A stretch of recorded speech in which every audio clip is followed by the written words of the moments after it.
السلام علیکم ورحمۃ اللہ وبرکاتہ۔ ڈیئر اسٹوڈنٹس، آج ہم پڑھیں گے 10th کلاس کی اسلامیات اختیاری، ٹھیک ہے، اسلامیات اختیاری کا آج ہم پڑھیں گے چیپٹر نمبر 3۔ چیپٹر نمبر 3 کے ہم پڑھیں گے آج فرض شناسی، ٹھیک ہے۔ یہ پیج نمبر 80 کے اوپر یہ موجود ہے، یہ لانگ کوسچن ہے۔ آج ہم اس کو پڑھیں گے، اس کو سمجھیں گے۔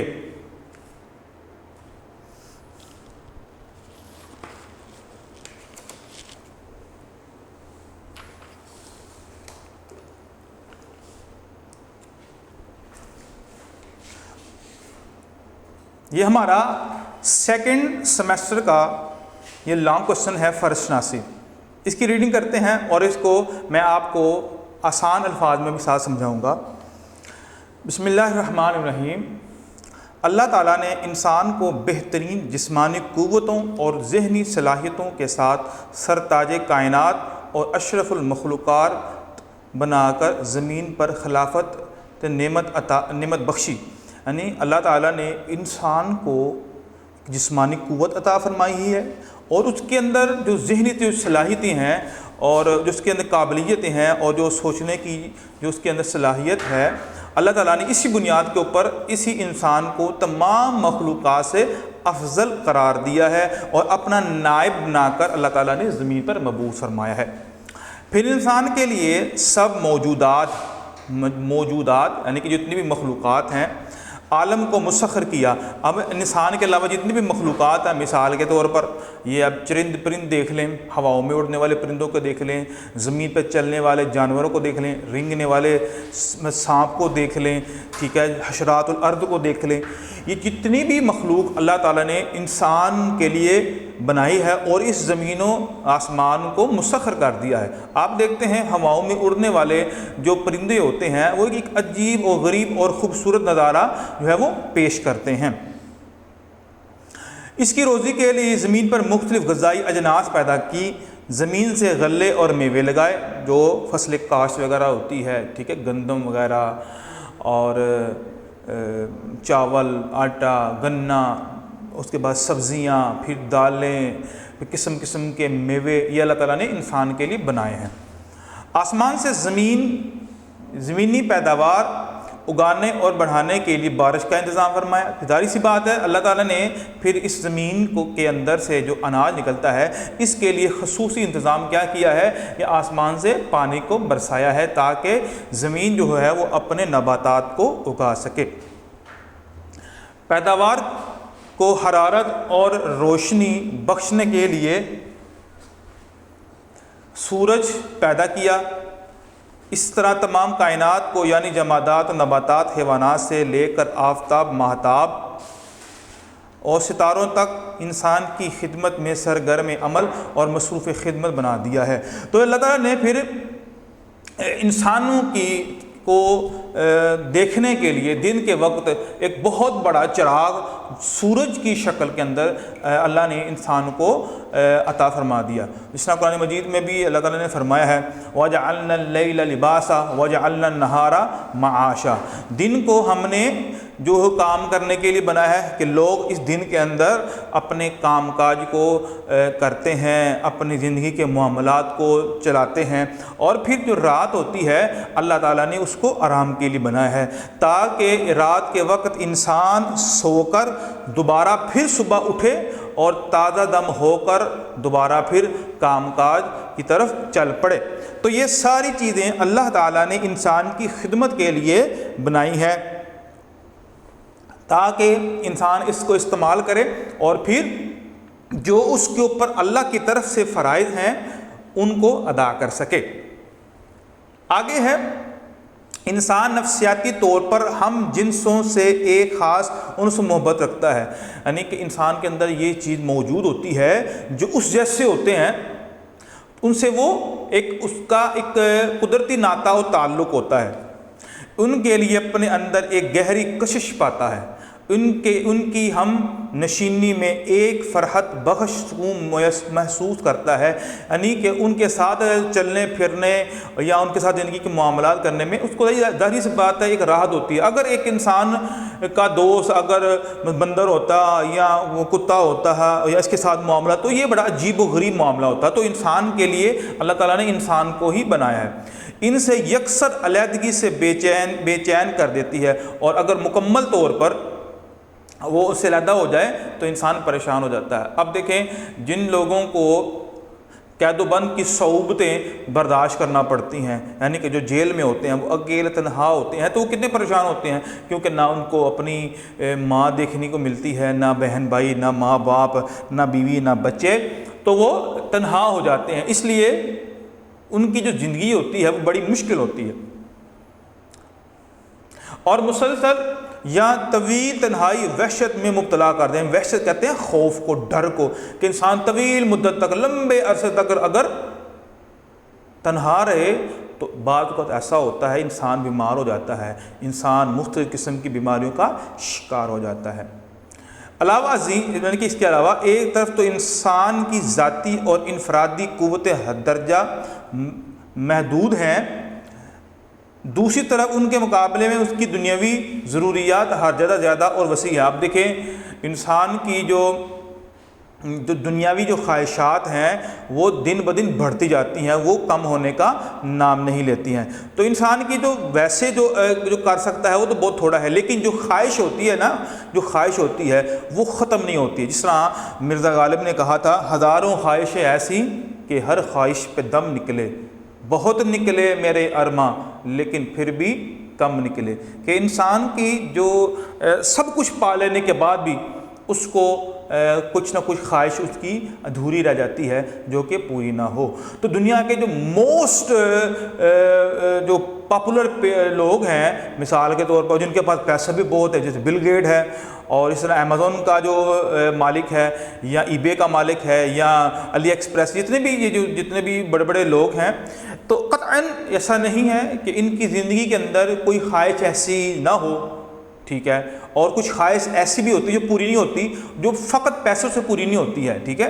اب ایک دنیا کا امیر ترین شخص تھا، اور اللہ تعالیٰ نے بڑی نعمت، بڑی دولت اس بندے کو عطا فرمائی تھی، لیکن اس کو ایک پرابلم تھی۔ پرابلم کیا تھی؟ کہ اس کی آنکھ کا جو پانی ہے وہ خشک ہو جاتا تھا۔ اس نے ہر وقت اپنے ہاتھ میں ایک بوتل اٹھائی ہوتی تھی جس میں پانی ہوتا تھا، جس سے وہ اپنی آنکھ کو تر اور گیلا کرتا۔ جب بھی اس کی آنکھ خشک ہوتی تو اس کو تکلیف محسوس ہوتی، ٹھیک ہے۔ تو ابھی اس نعمت سے وہ محروم ہے۔ تو اللہ تعالیٰ کا ایک نظام ہے کہ انسان کی جو ویسے جو خواہشات ہیں پوری نہیں ہوتی، جتنا وہ کر سکتا ہے وہ کرتا ہے، لیکن مکمل خواہشات اس کی پوری نہیں ہوتی ہیں۔ جن ضرورتوں کو بالکل بنیادی اور ناگزیر ضرورتیں کہا جاتا ہے، جو بیسک ہوتی ہیں، ان کو پورا کر لینا اس کے لیے اس وقت تک ممکن نہیں جب تک دوسرے بہت سے لوگ ان کی مدد نہ کریں۔ آپ دیکھیں ایک شخص فیکٹری آنر ہے، تو فیکٹری کا تو مکمل کام ایک شخص تو نہیں کر سکتا، یا ایک سکول ہے یا کوئی بہت بڑا ایک ادارہ ہے، تو لوگوں کے ساتھ مل کر ہی وہ سارے کے سارے معاملات چلانے پڑتے ہیں۔ اس طرح وہ دنیاوی زندگی گزارنے میں بہت سے اشخاص اور بہت سی چیزوں سے فائدہ حاصل کرتا ہے۔ تو ظاہر سی بات ہے اس کو وہ چین بنتی ہے، اس کی ہیلپ کے لیے سارے کے سارے معاملات ہوتے ہیں۔ تو انسان دنیا کے اندر بہت سی چیزوں سے فائدہ اٹھاتا ہے، کسی کے ساتھ مل کر ہی وہ کام کر سکتا ہے۔ آگے ہے، اللہ تعالیٰ نے جس طرح اس کو یہ حق دیا ہے کہ وہ دوسرے افراد کی محبت، محنت، ہمدردی، تعاون سے فائدہ اٹھائے، اور خدا کی پیدا کی ہوئی چیزوں، بہت سی چیزوں کو اپنے کام میں لائے، اسی طرح اس پر یہ بھی پابندی ہے وہ دیگر افراد کی جان، مال، آبرو کا بھی خیال رکھے، اور معاشرہ جو فرائض اس پر عائد کرتا ہے انہیں خوش اسلوبی سے نبھائے۔ فرض کا پورا احساس رکھنا فرض شناسی کہلاتا ہے، یعنی ایک اچھا سٹیزن ہونے کے ناطے جو معاشی حوالے سے جو اس کے اوپر لازم چیزیں ہیں تو ان کو پورا کرنا، اور پورا کرنے سے پہلے اس کو سمجھنا، کہ میرے اوپر یہ فلاں فلاں حقوق ہیں، ٹھیک ہے. کچھ لوگوں کو پتہ ہی نہیں ہوتا ہے کہ یہ میرے رائٹس ہیں، یہ میرے حقوق ہیں، یا کسی کے لیے مجھے کس طرح کا ہونا چاہیے. وہ خود جس طرح کا اس کا مزاج ہے وہ اسی طرح زندگی گزارتا جا رہا ہے. تو ایسا شخص فرض شناس نہیں ہے. فرض شناس وہ ہوتا ہے، شناس کا مطلب ہوتا ہے پہچاننا، کسی چیز کے بارے میں جاننا. فرض کا مطلب ہوتا ہے جو چیز اس کے اوپر فرض ہوتی ہیں. اب انسان ہونے کے ناطے اب دیکھیں، غور کریں کہ ایک انسان کا دوسرے انسان کے ساتھ جو تعلق ہے، ٹھیک ہے، وہ کس طرح کا ہونا چاہیے، وہ کیا کیا چیزیں اس کے اوپر فرض ہیں، یعنی کہ کن کن چیزوں کا اس نے لحاظ رکھنا ہے. ٹھیک ہے. اگر وہ ان چیزوں کا لحاظ نہیں رکھے گا اور اپنی منمانی کرتا ہوا اپنے ہی فائدے کے لیے سب معاملات کرے گا، تو گویا کہ ایسا شخص فرض شناس نہیں ہے. ایک تو لوگوں کے، اور ایک دوسرے نمبر پر کیا ہے، اللہ کے حقوق ہیں. تو یہاں پر آگے سے وضاحت ہوگی فرض شناسی کے اندر کون کون سی چیزیں آتی ہیں. تو معاشرہ جو اس کے اوپر فرائض عائد کرتا ہے اس کو اچھی طریقے سے ادا کرے گا.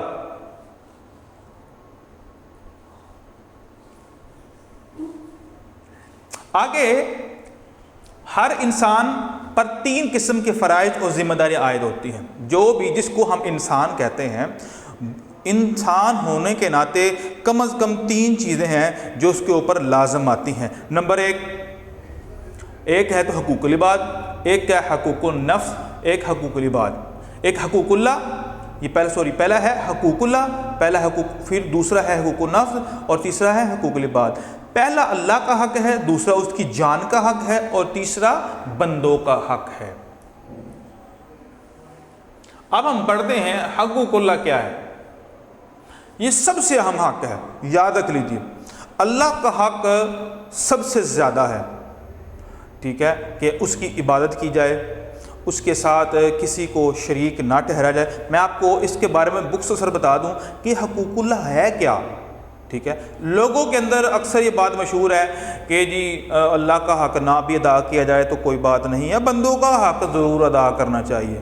تو بیٹا ایسی قطعی بات نہیں ہے. سب سے جو پہلی چیز ہوتی ہے وہ سب سے اہم ہوتی ہے. جس نے اللہ کا حق ادا کیا، گویا کہ سب سے پہلا اس نے وہ کام کیا ہے حقوق میں سے جو حقوق اور فرائض اس کے اوپر عائد ہوتے ہیں تو اس نے ادا کر دیے ہیں. تو لہٰذا اللہ کا حق کیا ہے. اب میں آپ کو آسان الفاظ سمجھاتا ہوں. اللہ ہمارا خالق ہے، اللہ ہمارا رب ہے، اللہ ہمارا پالنے والا. اللہ نے مطلب سب کچھ ہمیں عطا فرمایا ہے. پھر حق کیا ہے کہ ہم اس کی عبادت کریں، اس کی عبادت کے اندر کسی کو شریک نہ کریں، اور ہر قسم کی جو عبادت کا سزاوار، لائق اور مستحق جو ہے وہ ہم کس کو گردانیں، ہم اللہ تعالیٰ کو گردانیں. یعنی قطعی طور پر یہ بات قابل قبول نہیں ہے کہ جو فرائض یعنی کہ اللہ تعالیٰ نے انسان کے اوپر عائد کی ہیں، اب خالق ہونے کی حیثیت سے اب مخلوق کو یہ چاہیے کہ خالق کی کیا کرے، وہ عبادت کرے. ہر طرح کے فرائض کے جو پورے، یعنی کہ جو باتیں اللہ تعالیٰ نے اپنی ذات کے بارے میں فرمائی ہیں ان پر من و عن جو ہے وہ پورا اس پر اترے. مثال کے طور پر اگر میں اگزامپل دوں اس کے حوالے سے تو بہت سی اگزامپل دی جا سکتی ہیں. ٹھیک ہے. بس آپ یہی سمجھیں کہ جو اللہ تعالیٰ نے انسان کے اوپر فرض کیا ہے، مثال کے طور پر اللہ تعالیٰ نے فرمایا وما خلقت الجن والانس الا لیعبدون، کہ جنوں انس کو، انسانوں اور جنوں کو اللہ تعالیٰ نے اپنی عبادت کے لیے پیدا کیا ہے. اب عبادت فقط نام نماز کا نہیں ہے، عبادت فقط نماز کا نام نہیں ہے، روزے کا نام نہیں ہے، حج کا نام نہیں ہے. عبادت ہر اس چیز کو کہتے ہیں جس میں اللہ تعالیٰ کی فرما برداری ہو. جب ہم اللہ تعالیٰ کی فرما برداری کریں گے گویا کہ ہم اس کی عبادت کر رہے ہیں، یعنی کہ اس کی بندگی کر رہے ہیں، ہم اس کی بات مان رہے ہیں. تو اللہ تعالیٰ کی ہر بات کو ماننا عبادت ہے. جب انسان اللہ تعالیٰ کی بات مانتے ہوئے باوضو ہو کر جو ہے وہ سوتا بھی ہے تو تب بھی وہ حصہ عبادت کے اندر ہی کاؤنٹ کیا جاتا ہے.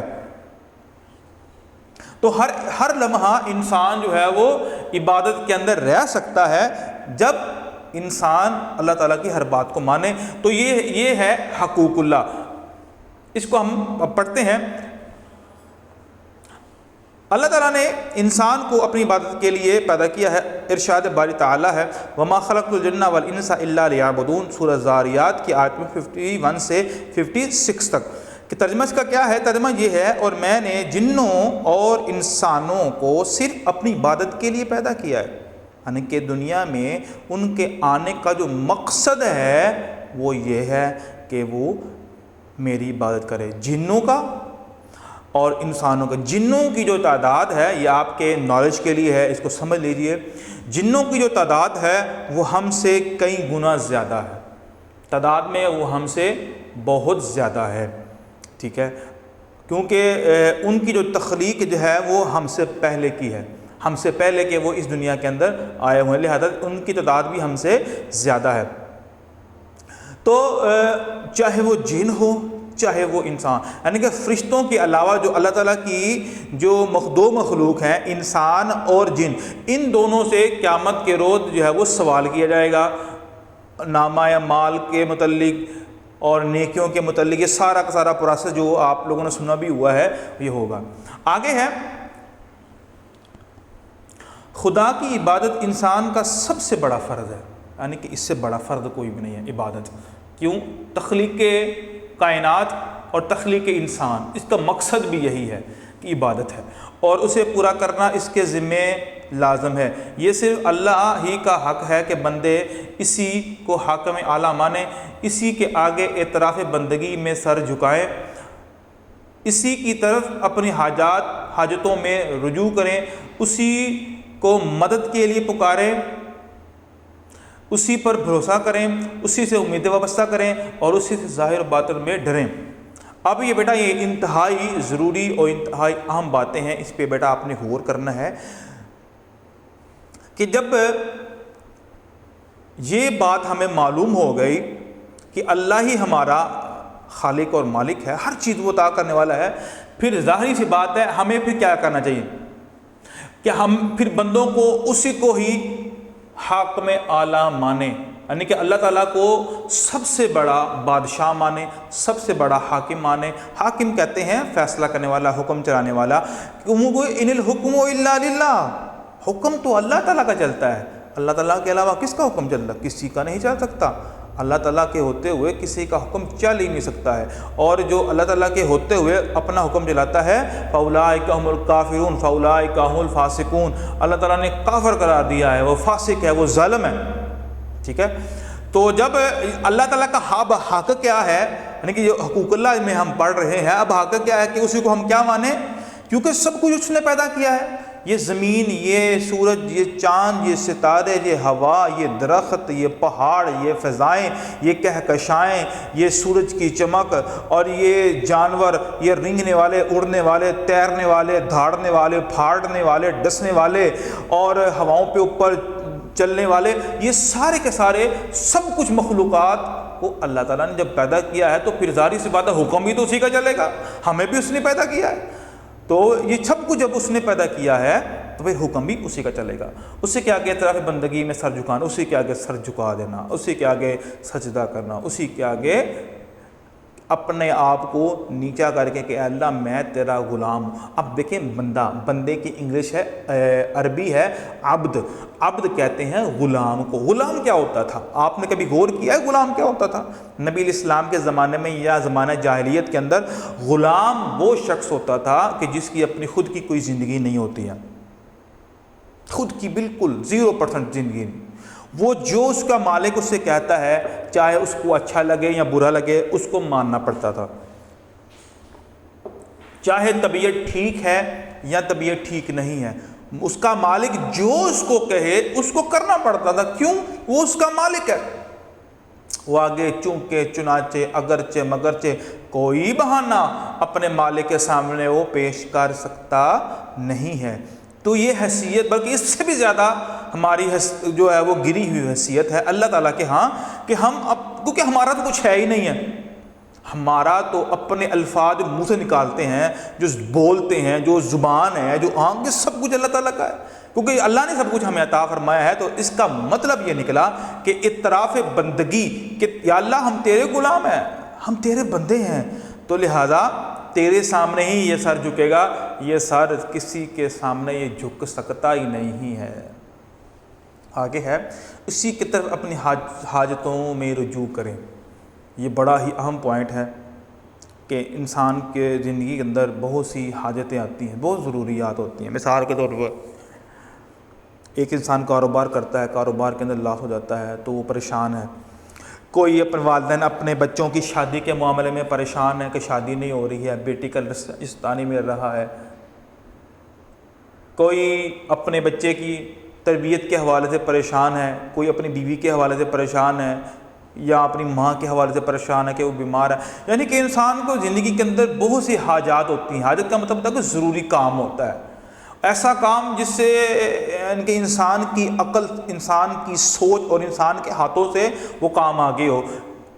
تو کیونکہ مسبب الاسباب جو ہے وہ اللہ تعالیٰ کی ذات ہے، حاجتوں کو پورا اللہ تعالیٰ نے قرآن مجید میں کیا فرمایا ہے؟ اللہ نے فرمایا اَمَّن يُجِيبُ الْمُضْطَرَّ إِذَا دَعَاهُ وَيَكْشِفُ السُّوءَ وَيَجْعَلُكُمْ خُلَفَاءَ الْأَرْضِ أَإِلَٰهٌ مَّعَ اللَّهِ۔ اللہ تعالیٰ نے ارشاد فرمایا ہے کون ہے جو مجبوروں کی سنتا ہے، جو ضرورت مندوں کی دعاؤں کو سنتا ہے، پریشان حالوں کی پریشانیوں کو دور کرتا ہے، کون ہے؟ آگے اللہ نے فرمایا أَإِلَٰهٌ مَّعَ اللَّهِ، اللہ کے علاوہ کوئی ہو سکتا ہے؟ تو آپ کو جو بھی کوئی مسئلہ ہے، یہ بیسیکلی بیٹا یہ فرض شناسی کے اندر آتا ہے کہ اللہ کا جو حق ہے اس کو بھی پہچاننا چاہیے۔ اب اللہ کا حق کیا ہے کہ اس سے ہی مانگنا ہے، اسی کے سامنے ہی رجوع کرنا ہے، اسی سے ہی امیدیں وابستہ کرنی ہے، تو ہے رجوع اس کی طرف کرنا ہے، اسی کو مدد کے لیے پکارنا ہے۔ اب مدد آ گئی ہے، انسان پھنسا ہوا ہے زندگی کے تلخ معاملات کے اندر، اب وہ پھنس چکا ہوا ہے، جیل کی قید میں ہے، ٹھیک ہے، لوگوں کے ظلم میں ہے، ٹھیک، اب بس چل نہیں رہا ہے، اب اس کو یہ اب ضرورت ہے کہ کوئی اس کی مدد کرے۔ تو کیا کرے؟ اس کو یہ کرنا چاہیے کہ مدد کے لیے کیا پکارنا چاہیے؟ کس کو پکارنا چاہیے؟ کس کو پکارنا چاہیے؟ بیٹا میں آپ سے پوچھتا ہوں کس کو پکارنا چاہیے؟ پریشانی کے وقت، مدد کرنے کے وقت اگر پکارنا چاہیے تو فقط اللہ تعالیٰ کو پکارنا چاہیے، اللہ تعالیٰ کے علاوہ کسی کو نہیں پکارنا چاہیے۔ یا یہ الفاظ کہنے چاہیے، یا اللہ میری مدد فرما، یا اللہ میری نصرت فرما، یا اللہ اس معاملے میں میری رہبری فرما۔ تو یہ انسان مدد مانگنا بھی بیٹا عبادت ہے، مدد مانگنا بھی کیا ہے؟ یہ عبادت ہے۔ اسی پر بھروسہ کریں، بھروسہ بھی اسی پر کرنا ہے، توکل، یقین، جو آپ کے بارے میں اللہ تعالیٰ نے فیصلے کر دیے ہوئے ہیں اس پر یہ یقین رکھنا کہ اللہ تعالیٰ نے 100% میرے بارے میں یہ معاملات، یہ فیصلے، یہ احکامات، یہ سچے اور حقیقت پر مبنی ہے اور یہی میرے لیے بہتر ہے۔ ان باتوں پر یقین رکھنا، اور یہ بھی یقین رکھنا کہ ان پریشانیوں سے اگر کوئی مجھے نکال سکتا ہے تو میرا اللہ ہی ہے، یہ یقین رکھنا۔ ساتھ دعا بھی کرنی ہے، ساتھ یقین بھی رکھنا ہے کہ اس پریشانی سے اگر کوئی نکال سکتا ہے۔ مثال کے طور پر اگر میں مثال دوں، حضرت یونس علیہ السلام مچھلی کے پیٹ کے اندر ہے۔ اب مچھلی کے پیٹ کے اندر، اب اس پریشانی کے عالم کے اندر حضرت یونس علیہ السلام نے کیا کیا؟ یہ دعا پڑھی۔ حالانکہ دیکھیں ایک تو سمندر کا اندھیرا، پھر رات کا بھی اندھیرا، پھر مچھلی کے پیٹ کا بھی اندھیرا، اندھیرے پہ اندھیرا، اور جہاں پر کوئی دیکھنے والا نہیں ہے، جہاں کوئی دوسرا دیکھ سکتا نہ سن سکتا ہے۔ اب اس تنہائی کے اندر، اور مچھلی جو تھی وہ پانی کی گہرائی کے اندر لے گئی ہوئی تھی، تو اس پانی کی گہرائی کے اندر سیدنا یونس علیہ السلام نے کیا کیا؟ فرمایا لا الہ الا انت سبحانک انی کنت من الظالمین، کہ ظلم میں نے کیا ہے یا اللہ، آپ کے علاوہ کوئی عبادت کے لائق نہیں ہے، تو یا اللہ آپ پاک ہیں، ظلم میں نے اپنے آپ پر کیا ہے۔ یہ اللہ تعالیٰ کو پکارو، اللہ تعالیٰ نے پھر ان کی کیوں، اور یہ پکارا کیا، اور یہ یقین ساتھ رکھا کہ مجھے اس پریشانی سے اگر کوئی نکال سکتا ہے تو میرا رب ہی نکال سکتا ہے۔ یہ انبیاء کا شیوا ہے۔ اب جس انبیاء پر دنیاوی معاملات میں تھوڑی بہت بھی پریشانی آئی تو انہوں نے یقین کے ساتھ اللہ تعالیٰ کو پکارا، اور اللہ تعالیٰ نے ان کی پکار کو سنا، کیونکہ وہ اللہ تعالیٰ پر یقین رکھتے تھے، اللہ تعالیٰ پر بھروسہ رکھتے تھے۔ اسی سے امیدیں لگانا، امیدیں آپ کی جتنے بھی امیدیں ہوتی ہیں، آپ کی جو نیک خواہشات ہوتی ہیں، آپ کی التجائیں ہوتی ہیں، جو آپ جو چاہتے ہیں وہ بھی اللہ تعالیٰ سے ہی امید رکھیں، اور اسی سے ظاہر باطن میں ڈریں۔ آپ کا جسم کا جو ظاہری حصہ ہے وہ بھی اللہ کے ڈر سے کپ کپانا چاہیے، اور انسان کا جو اندرونی یعنی کہ دل ہے، دل کے اندر بھی اسی کا ڈر ہونا چاہیے۔ اسی طرح مالک الملک ہونے کی حیثیت سے یہ منصب بھی اللہ ہی کا ہے کہ اپنی رعیت کے لیے حلال و حرام کے حدود مقرر کرے۔ اب ظاہر سی بات، اب ہمارا اللہ خالق و مالک ہے، اللہ ہمارا رب ہے، ٹھیک ہے، تو پھر اس رب ہونے کی حیثیت سے پھر ظاہری سی بات ہے اس نے جن چیزوں کو ہمارے لیے حلال کیا ہے ہم پھر اس کو حلال سمجھیں، اور جن چیزوں کو اللہ تعالیٰ نے ہمارے لیے حرام قرار دیا ہے اسی کو حرام سمجھیں، اس سے آگے نہ جائیں۔ کیوں؟ کیونکہ جو چیز حلال ہے ہمارے لیے اس میں فائدہ ہے، اور جو چیز اللہ نے حرام کی ہے اس میں نقصان ہے۔ مثال کے طور پر اللہ نے سور کو حرام قرار دیا ہے۔ کیوں حرام قرار دیا ہے؟ کیونکہ یہ نجس ہے، یہ پلید ہے۔ آپ دیکھیں جو گورے، جو انگریز طبقہ ان جانوروں کو کھاتے ہیں تو پھر ان کی جو صفات ہیں انہی کی جیسے ہو سکتی ہے، وہ بے شرم و بے حیا ہوتے ہیں۔ تو انسان جو مسلمان جو ہے وہ پاکیزہ گوشت کھاتا ہے، بکری کا، گائے کا، ٹھیک ہے، مرغی کا، جو کہ ایک پاک جانور ہیں۔ تو ان مسلمانوں کی بھی جو صفت ہوتی ہے الا ماشاء اللہ، وہ بھی اسی طرح ہی ہوتے ہیں کہ وہ پاک صاف ہوتے ہیں اور وہ اس طرح کی بےہودگی کے اندر نہیں جاتے ہیں۔ آگے ہے ان کے فرائض و حقوق معین کرے۔ معین کا مطلب ہوتا ہے مقرر کرنا، کہ ان کے فرائض اور ان کے اوپر جو لازم باتیں ہیں ان کو مقرر کرے، یہ اللہ تعالیٰ کا کام ہے۔ ان کو امر و نہیں، امر کا مطلب ہوتا ہے کسی کام کا جو اللہ نے حکم دیا ہے اس کو کرنا، اور نہیں کا مطلب ہوتا ہے جس کام سے اللہ نے روکا ہے اس سے رک جانا۔ اور ان کو امر و نہیں کے احکام دے اور انہیں یہ بتلائے کہ اس کی دی ہوئی قوتوں اور اس کے بخشے ہوئے وسائل کو وہ کس طرح کن کاموں میں کن مقاصد کے لیے استعمال کریں۔ اور پھر جو اللہ تعالیٰ نے انسان کو صلاحیتیں عطا فرمائی ہیں، جس طرح کی بھی صلاحیتیں اللہ تعالیٰ نے انسانوں کو فراہم کی ہیں، تو پھر ان صلاحیتوں کو کس طرح استعمال کرے یہ بھی سب کچھ اللہ تعالیٰ نے انسانوں کو بتا دیا ہوا ہے۔ یہ صرف اللہ کا حق ہے کہ اپنے بندے اس کی حاکمیت تسلیم کرے۔ اب دیکھیں بیٹا، بات پہ ذرا غور کریں ایک مرتبہ پھر۔ اللہ تعالیٰ نے قرآن مجید کے اندر یہودیوں کا ایک شیوہ نقل فرمایا ہے، کیونکہ یاد رکھ لیں حلال اور حرام یہ اللہ تعالیٰ کا اختیار ہے۔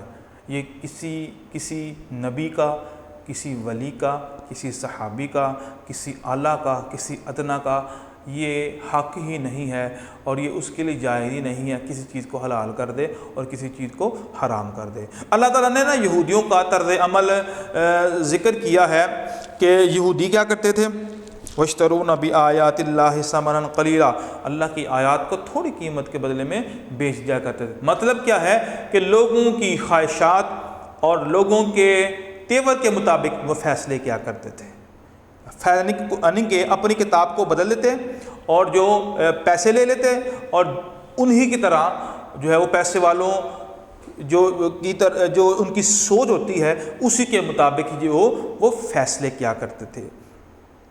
اور اللہ تعالیٰ نے ان کے بارے میں یہ فرمایا ہے کہ وہ لوگ ان کی عبادت کرتے تھے، اور اللہ تعالیٰ نے ایک مقام پر ارشاد فرمایا ہے کہ جو لوگ اپنے یہ جو درویش طبقہ ہے اور یہ جو پادری طبقہ ہے اس کو اللہ کے مقابلے میں رب بنا لیا ہوا ہے، ٹھیک ہے، اِنَّ كَثِيرًا مِّنَ الْأَحْبَارِ وَالرُّهْبَانِ لَا يَأْكُلُونَ أَمْوَالَ النَّاسِ بِالْبَاطِلِ، یہ جو اکثر جو مولوی طبقہ ہے، یہ جو عیسائیوں کا، یہ کیا کرتے تھے، لوگوں نے ان کو رب بنا لیا ہوا تھا، ارباب من دون اللہ، اللہ تعالیٰ نے فرمایا اللہ کے علاوہ رب بنا لیا ہوا تھا۔ تو ایک عیسائی کہنے لگا، وہ جو مسلمان ہوئے تھے صحابی، اللہ کے رسول ہم تو ان کو اللہ کے مقابلے میں رب نہیں مانتے تھے۔ اللہ کے نبی علیہ السلام نے فرمایا کیا وہ جو جس چیزوں کو حلال کرتے تھے کیا تم ان کو حلال سمجھتے تھے؟ ہاں۔ کہا جس چیز کو وہ حرام کر دیتے تھے تو کیا تم اس کو حرام نہیں سمجھتے تھے؟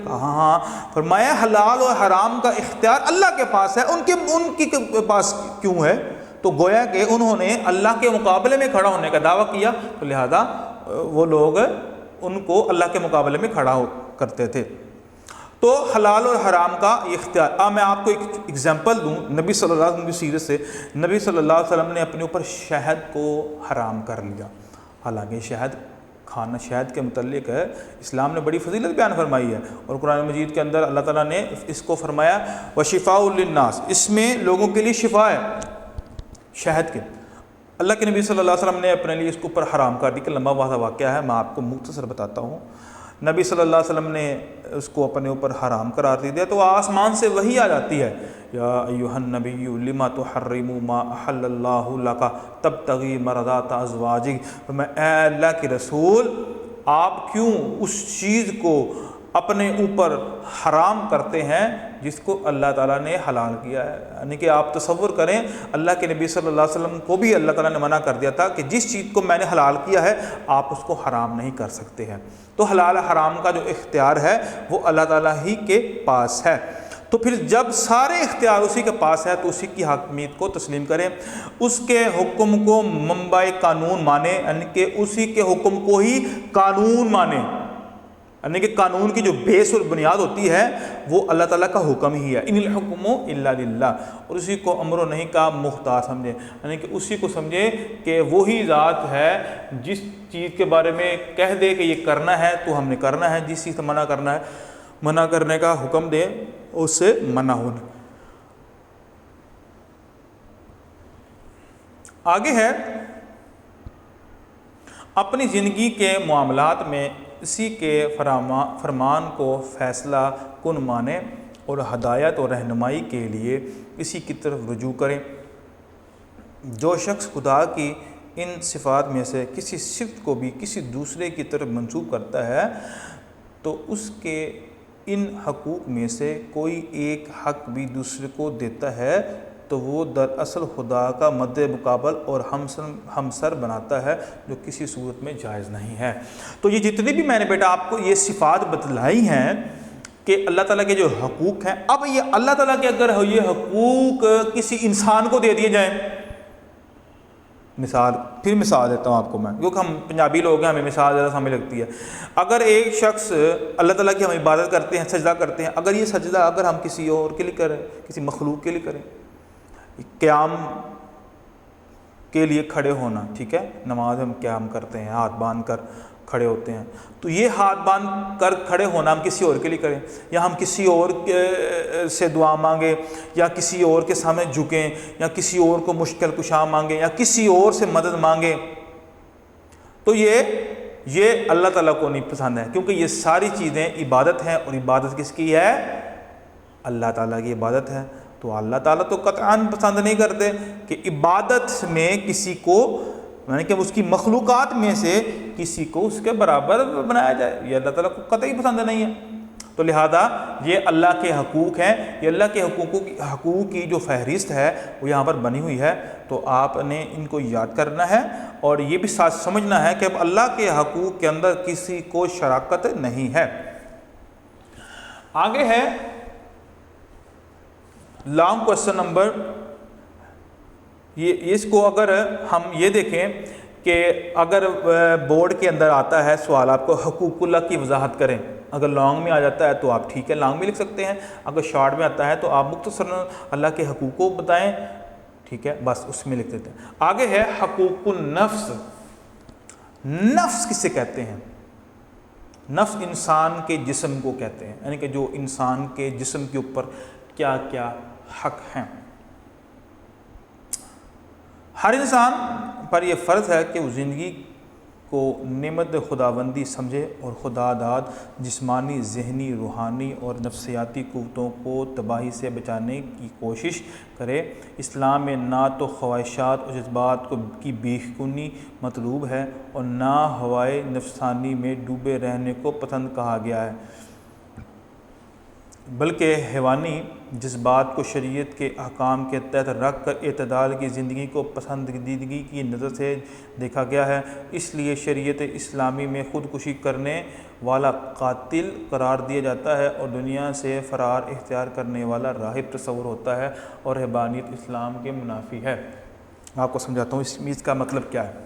اللہ تعالیٰ نے انسان کے وجود کو بڑا خوبصورت بنایا ہے اور اس کو مختلف قسم کی قوتیں عطا فرمائی ہے، ٹھیک ہے۔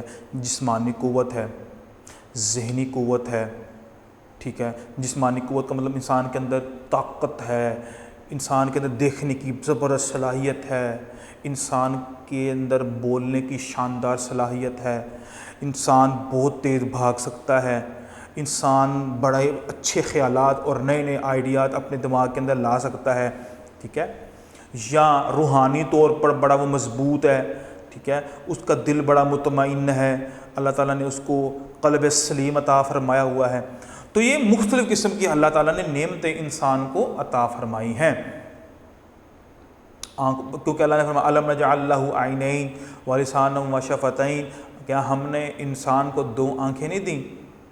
اللہ تعالیٰ نے انسان کو یہ ہونٹ نہیں دیے دو، تو یہ اللہ تعالیٰ کی بہت بڑی نعمت ہے۔ تو یہ تو ہوگی جسمانی۔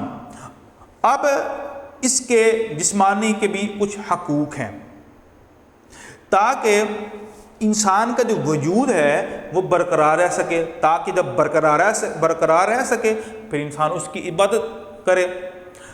اسلام جو ہے وہ انسان کی جو ذاتی جو خواہشات ہے اس کی بیخ کنی نہیں کرتا، اس کو جڑ سے نہیں کاٹتا کہ انسان کی خود تو بالکل ختم ہو چکی ہوئی ہے، انسان خود اپنی مرضی سے چل ہی نہیں سکتا، ایسی بات قطعی نہیں ہے۔ انسان کو اللہ تعالیٰ نے اختیار دیا ہے،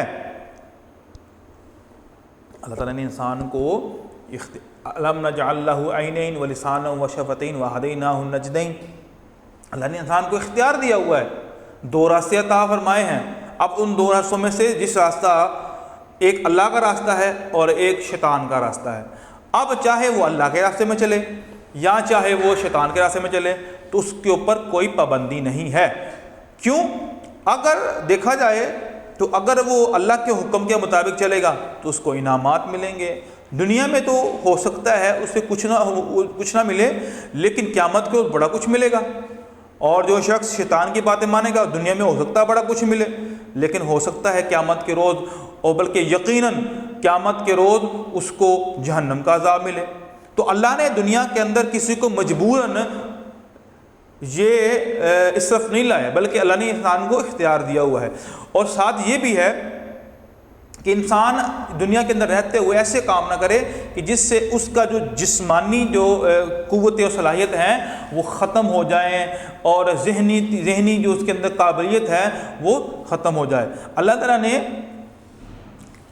بڑا ایک اعتدال رکھ کر انسان کی تخلیق کی ہے اور اس کو بھرپور صلاحیتوں سے نوازا ہے۔ دیکھیں سب سے بڑے انسان کے اندر صلاحیت کس چیز کی ہے کہ انسان کو اللہ تعالیٰ نے سوچنے سمجھنے کی قوت عطا فرمائی، نئی آئیڈیاز۔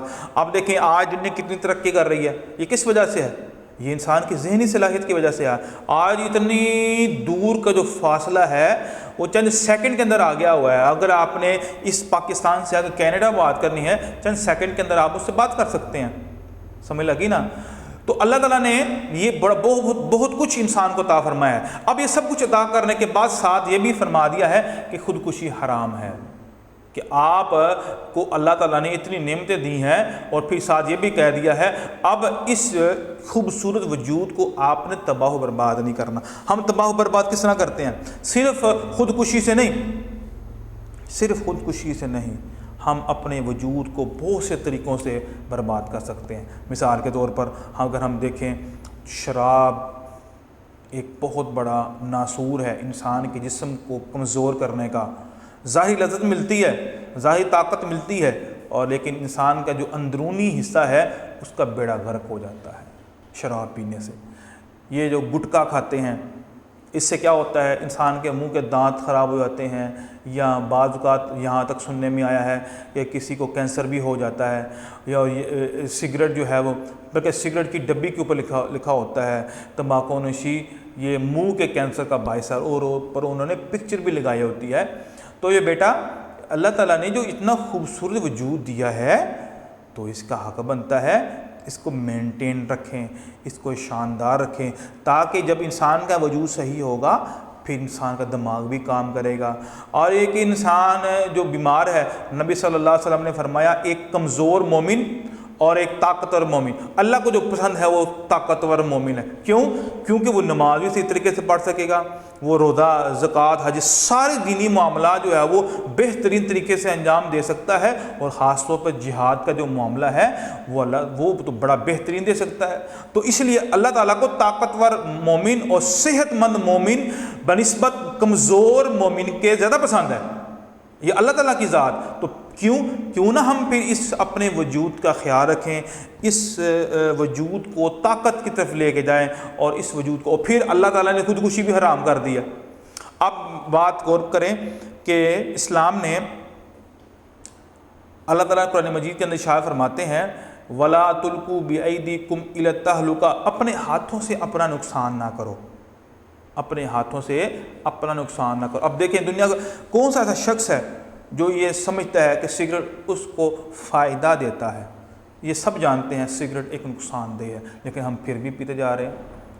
پھیپھڑے جو ہے وہ کالے سیاہ ہو جاتے ہیں، جو ہے وہ لوگوں کو گردوں کا مسئلہ ہو جاتا ہے، سانس کی پرابلم ہو جاتی ہے، بڑے مسائل ہیں سگریٹ پینے سے، لیکن لوگ پھر بھی پی رہے ہیں، لوگ پھر بھی۔ یہ کیا ہے؟ یہ بھی ایک خودکشی ہے۔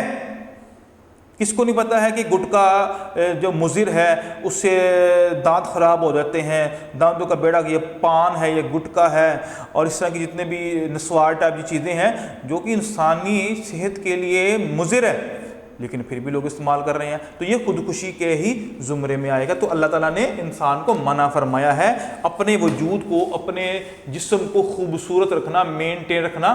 اگر کوئی اپنے وجود کو خوبصورت رکھنے کے لیے جم جوائن کرتا ہے، ویٹ لفٹنگ کرتا ہے، یہ جتنے بھی معاملہ کرتا ہے تو اچھی بات ہے۔ اللہ نے انسان کو یہ وجود باڈی دی ہے، اس کو آپ مینٹین رکھیں اور بے ڈنگا پن اپنے وجود کے اندر نہ لائیں تاکہ وہ بیماریوں سے بچا رہے۔ اسلام کی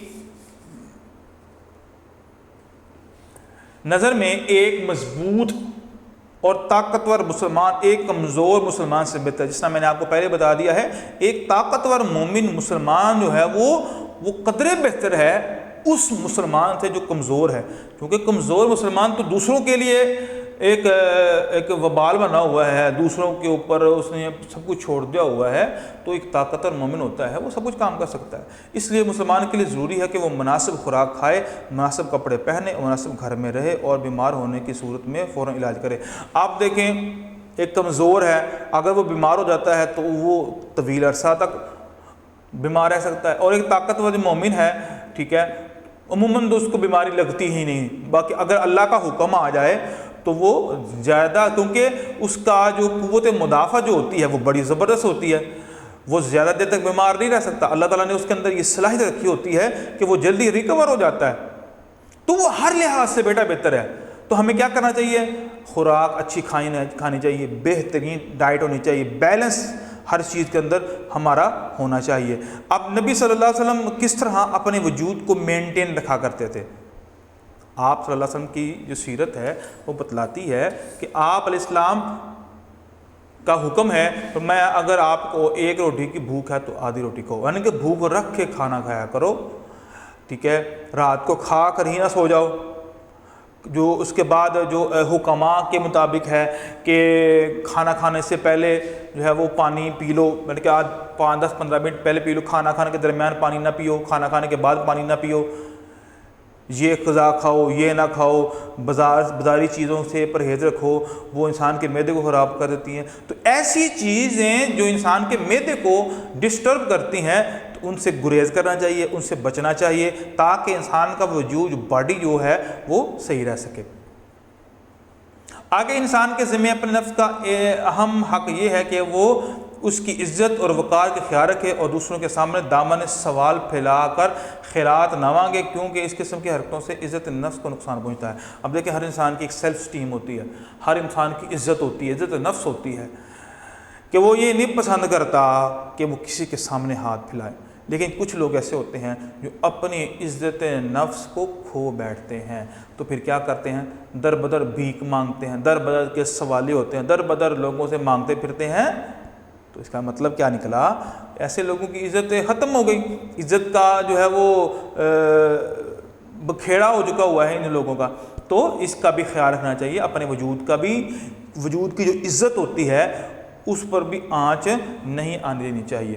الغرض اسلامی شریعت میں نفس کی جائز خواہشات کی تکمیل ضروری ہے، اس نفس کے حقوق کو صحیح طریقے سے ادا کرنا فرض شناسی ہے۔ یہاں تک آپ نے یاد کرنا ہے۔ آگے ہے حقوق العباد، یہ تیسرے نمبر پر آتا ہے۔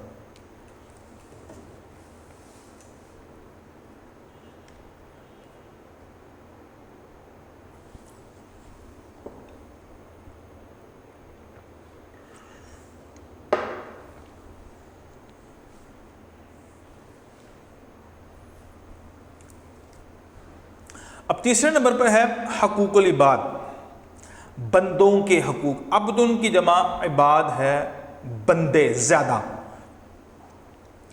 ہر انسان پر دوسروں کے کچھ حقوق ہیں۔ معاشرتی زندگی میں ایک انسان کے حقوق دوسرے کے فرائض اور ایک کے فرائض دوسرے کے حقوق ہیں، اور معاشرے میں ہر ایک انسان مختلف حیثیتوں سے اپنے فرائض انجام دے رہا ہے۔ اب ہر ایک انسان کے اوپر دوسرے انسان کے کچھ حقوق ہیں۔ اب امراء کے حقوق کیا ہے کہ وہ غریبوں کو ان پر مال خرچ کریں، ان کی ضروریات کا خیال رکھیں، ٹھیک ہے۔ جو مالک مکان ہیں یا جو فیکٹری آنر ہیں یا جو پیسے والے لوگ ہیں، ان کو چاہیے اگر ان کے انڈر کوئی لوگ کام کر رہے ہیں بر وقت ان کو سیلری دیں، ان کو پیسے دیں۔ اگر اس کے علاوہ بھی اگر وہ مانگتے ہیں، ان کو ضرورت ہے، تو ان کی اس ضرورت کو پورا کیا جائے۔ آگے ہے ایک مسلمان شہری کی حیثیت سے اس پر فرض ہے کہ وہ اپنے دوسرے ابنائے وطن، جو اپنے وطن کے جو لوگ ہوتے ہیں، اور مسلمان بھائیوں کے مالوں، جانوں اور آبروؤں کا محافظ بن کر زندگی بسر کرے۔ یعنی کہ وہ جو بھائی آپ کے جو وطن سے باہر گئے ہوتے ہیں، آپ کا کام بنتا ہے، اگر وہ شادی شدہ ہے، اگر اس کے بچے بھی ہیں یہاں پر پاکستان میں رہ رہے ہیں، تو ان کی اولاد اور ان کی جو بیوی ہے اس کا خیال رکھے اگر وہ کام کہے، کیونکہ ظاہر سی بات ہے وہ کمانے کے لیے جو باہر گیا ہوا ہے، تو جو یہاں پر موجود ہے اس کو چاہیے کہ وہ اپنے اس بھائی کی عدم موجودگی کے اندر بھائی والا کردار ادا کرتے ہوئے ان سب کی ضروریات کو پورا کرے اور ان کی دیکھ بھال رکھے۔ اب بچوں کا معاملہ ہے، 100 معاملات ہو جاتے ہیں کہ جس طرح اسکول والے بچوں کے پیرنٹس کو بلاتے ہیں، یا گھر کے جو کام جو ہوتے ہیں، کچھ کام ایسے ہوتے ہیں جو عورت وغیرہ نہیں کر سکتی ہے، عدالت کچہریوں کے کام، تو ان کے بھائی کا کام بنتا ہے کہ اب ان کے اس کام کو سر انجام دے۔ بس اور دوسروں کو اپنے ہاتھ اور زبان سے کسی قسم کی اذیت نہ پہنچائے۔ اب خدمت کرے، یہ نہ ہو کہ ان سے پیسے بٹورے، ان کو زبان سے تکلیف دے، ان کا سہارا بننے کے بجائے سہارا اسے چھین لے، ٹھیک ہے، ان کو مختلف قسم کی پریشانیوں کے اندر دھکیل لے، تو یہ اچھی بات نہیں ہے۔ اور جو چیز اپنے لیے پسند کرے وہی دوسروں کے لیے پسند کرے، یعنی کہ جو چیز اس کو پسند ہے، جو چیز اسے پسند ہے، وہ اپنے بھائی کے لیے بھی یا کسی اور کے لیے بھی اسی کو پسند کرے۔ آگے ہے نبی کریم صلی اللہ علیہ وسلم کا ارشاد ہے، مسلمان وہ ہے جس کے ہاتھ اور زبان سے دوسرا مسلمان امن میں رہے۔ اب یہاں پر نبی صلی اللہ علیہ وسلم نے ایک مسلمان کی ڈیفینیشن اور اس کی تعریف یہ بیان کی ہے کہ ایک مسلمان کون ہے۔ آپ صلی اللہ علیہ وسلم نے فرمایا کہ مسلمان وہ ہے کہ جس سے جس سے اس کا جو بھائی ہے ہاتھ کے لحاظ سے اور زبان کے لحاظ سے محفوظ رہے، یعنی نہ زبان سے اس کو تکلیف دے، نہ اس کو ہاتھ سے تکلیف دے، اس کے تمام حقوق کا خیال رکھے۔ یعنی ایذا فقط یہ نہیں ہوتی کہ انسان کسی کو مارے اور انسان اس کو کسی کو تکلیف دے، زبان بڑا کچھ کہہ جاتی ہے۔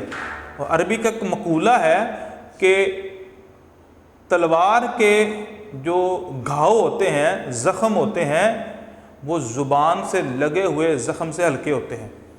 یعنی کہ زبان سے لگا ہوا جو زخم ہوتا ہے، زبان جب چلتی ہے تو ایسے ایسے زخم لگا دیتی ہے کہ جو بھرتے نہیں ہیں۔ تلوار کا لگا ہوا زخم بھر جاتا ہے، زبان سے لگا ہوا بھرتا نہیں ہے۔ تو دوسرے نمبر پر فرمایا ہے تم میں سے کوئی اس وقت تک مکمل مسلمان نہیں بن سکتا جب تک کہ وہ اپنے بھائی کے لیے وہی چیز پسند نہ کرے جو وہ اپنے لیے پسند کرتا ہے۔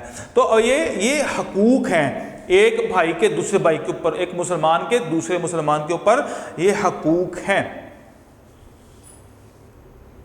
آگے ہے ایک معلم یا معلمہ کی حیثیت سے اس کے لیے ضروری ہے کہ وہ علم کا پیاسا، با اخلاق اور باعمل ہو اور نہایت ایمانداری کے ساتھ اپنے شاگردوں کو پڑھائے۔ اب ایک جو استاد ہے اب اس کا کام بنتا ہے کہ اپنے شاگردوں کو فل ایمانداری کے ساتھ پڑھائے، کیونکہ یہ اس کے اوپر لازمی حق ہے کہ بچوں کی صحیح تعلیم و تربیت کا یہ فریضہ اس نے سر انجام لینا ہے، اور اس فریضے کے متعلق اس سے قیامت کے روز پوچھتی جو ہوگی، اور یہ محسوس کرے کہ وہ وراثت انبیاء کی حیثیت سے یہ خدمت انجام دے رہا ہے، کہ وہ انبیاء کا وارث ہے۔ انبیاء کو درم و دنا نہیں چھوڑتے، وہ علم چھوڑتے ہیں۔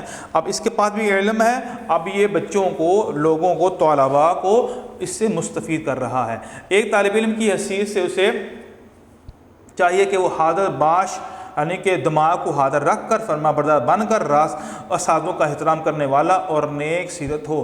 یعنی ایک تو ہو گیا اساتذہ کا حقوق، اب بچوں کا حق کیا ہے؟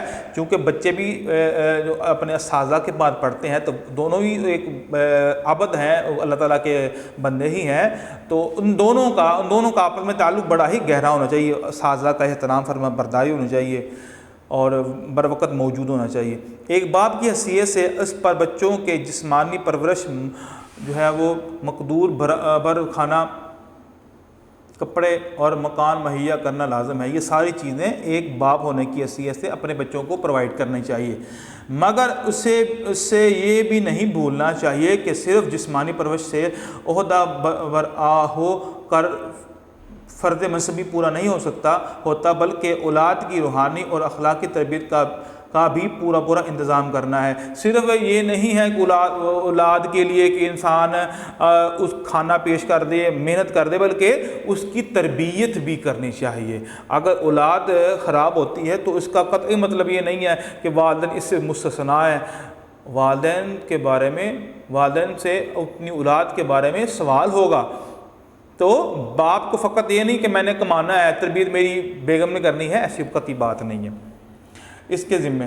آگے ایک بیٹے یا بیٹی کی حیثیت سے اس پر والدین کا احترام فرض ہے۔ بڑھاپے میں بالخصوص ان کی خدمت کرے اور مرنے کے بعد ان کے لیے مغفرت کی دعا مانگے۔ آگے ایک شوہر کی حیثیت سے اس کا فرض ہے کہ وہ اپنی بیوی کے ساتھ اچھا سلوک کرے، اس کی خوراک، لباس، مکان اور دوسری ضروریات زندگی کا پورا خیال رکھے۔ تو یہ کچھ حقوق ہیں حقوق العباد میں سے۔ تو یہ بیٹا یہاں تک اگر آپ یاد کر سکتے ہیں تو تب بھی ٹھیک ہے، آگے کچھ پوائنٹ ہیں، لیکن اگر آپ یہ حقوق العباد والا یہ پورشن یہاں تک بھی کر لیتے ہیں تو تب بھی یہ ٹھیک ہے۔ آگے کچھ ہیں پوائنٹ کہ شوہر، مطلب پہلے تھا شوہر ہونے کی حیثیت سے بیوی کا حق، اور بیوی کا شوہر کے ساتھ حق ہے، چھوٹے کا بڑے کے ساتھ، بڑے کا چھوٹے کے ساتھ، پڑوسی کا، اپنے ساتھ والے ہمسائے کا حق۔ یہ سارے حقوق، ایک بادشاہ کا اپنے جو اس کی رعایا ہے اس کے متعلق حق، تو یہ سارے حقوق ہیں۔ ایک کے ساتھ دوسرے کے جو حقوق ہیں ان کا معلوم بھی ہونا اور ان کو ادا بھی کرنا، یہ کہلاتا ہے یہ حقوق العباد ہے، اور یہ کس کے اندر ہے؟ یہ فرد شناسی کے اندر سے ہے۔ آگے ہے پیج نمبر 83 کے اوپر، یہ آخری کوشچن ہے یہ چیپٹر نمبر 3 کا، تعلیمات اسلام کا، اسلامی عبادات کی امتیازی خصوصیات، یعنی اسلامی جو تعلیمات ہیں، اسلامی جو عبادات ہیں، اس کے اندر اس کو خاص کیا مقام عطا فرمایا ہے۔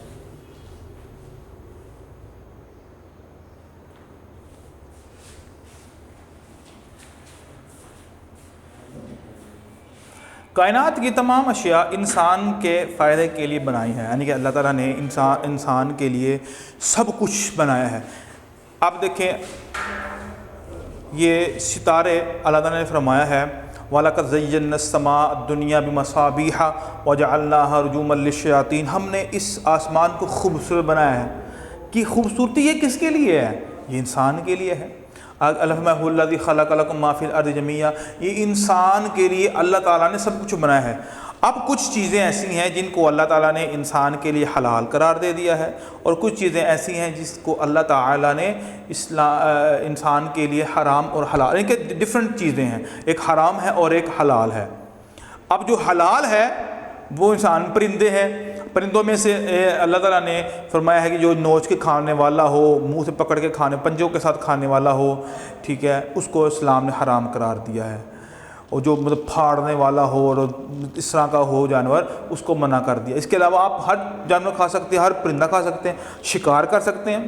اسلام میں شکار جو ہے وہ بالکل جائز ہے، حلال پرندوں کا آپ شکار کر سکتے ہیں۔ اس طرح ایک چیل ہے، کوا ہے، ان پرندوں کا آپ شکار نہیں کر سکتے ہیں۔ جو حلال پرندے ہیں آپ ان کو شکار کریں، آپ ان کو کھائیں۔ اسلام اس چیز کی قطعی طور پر ممانعت نہیں کرتا ہے۔ پھر جب انسان کے لیے اللہ تعالیٰ نے سب کچھ بنایا ہے تو پھر انسان کو کیوں بنایا ہے؟ لیکن سوال یہ ہے کہ خود انسان کس مقصد کے لیے بنایا گیا ہے؟ جب سب کچھ اللہ تعالیٰ نے انسان کے لیے بنایا، اس کا مطلب یہ تو نہیں ہے افحسبتم انما خلقناکم عبثا، اللہ نے بے مقصد انسان کو تو نہیں پیدا نہیں کیا ہے۔ تو قرآن پاک اس کا جواب یوں دیتا ہے،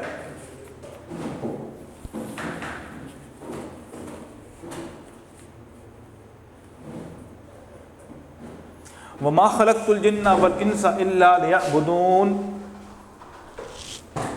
میں نے جنوں اور انسانوں کو صرف اس لیے پیدا کیا ہے کہ وہ میری عبادت یا اطاعت کریں۔ یعنی کہ جنوں کی تخلیق کا جو مقصد ہے، جنوں کی تخلیق کا جو مقصد اللہ تعالیٰ نے بیان فرمایا ہے وہ کیا ہے؟ کہ میری عبادت کرو۔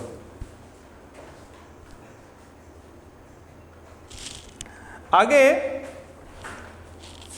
انسان کو دنیا میں سلطنت کرنے، سلطنت کا مطلب بادشاہت یا حکمرانی، مال و دولت کمانے، جو ہم کاروبار کرتے ہیں، مال حاصل کرتے ہیں، علوم و فنون میں مہارت حاصل کرنے، دنیا کی تمام نعمتوں سے فائدہ اٹھانے کی اجازت ہے۔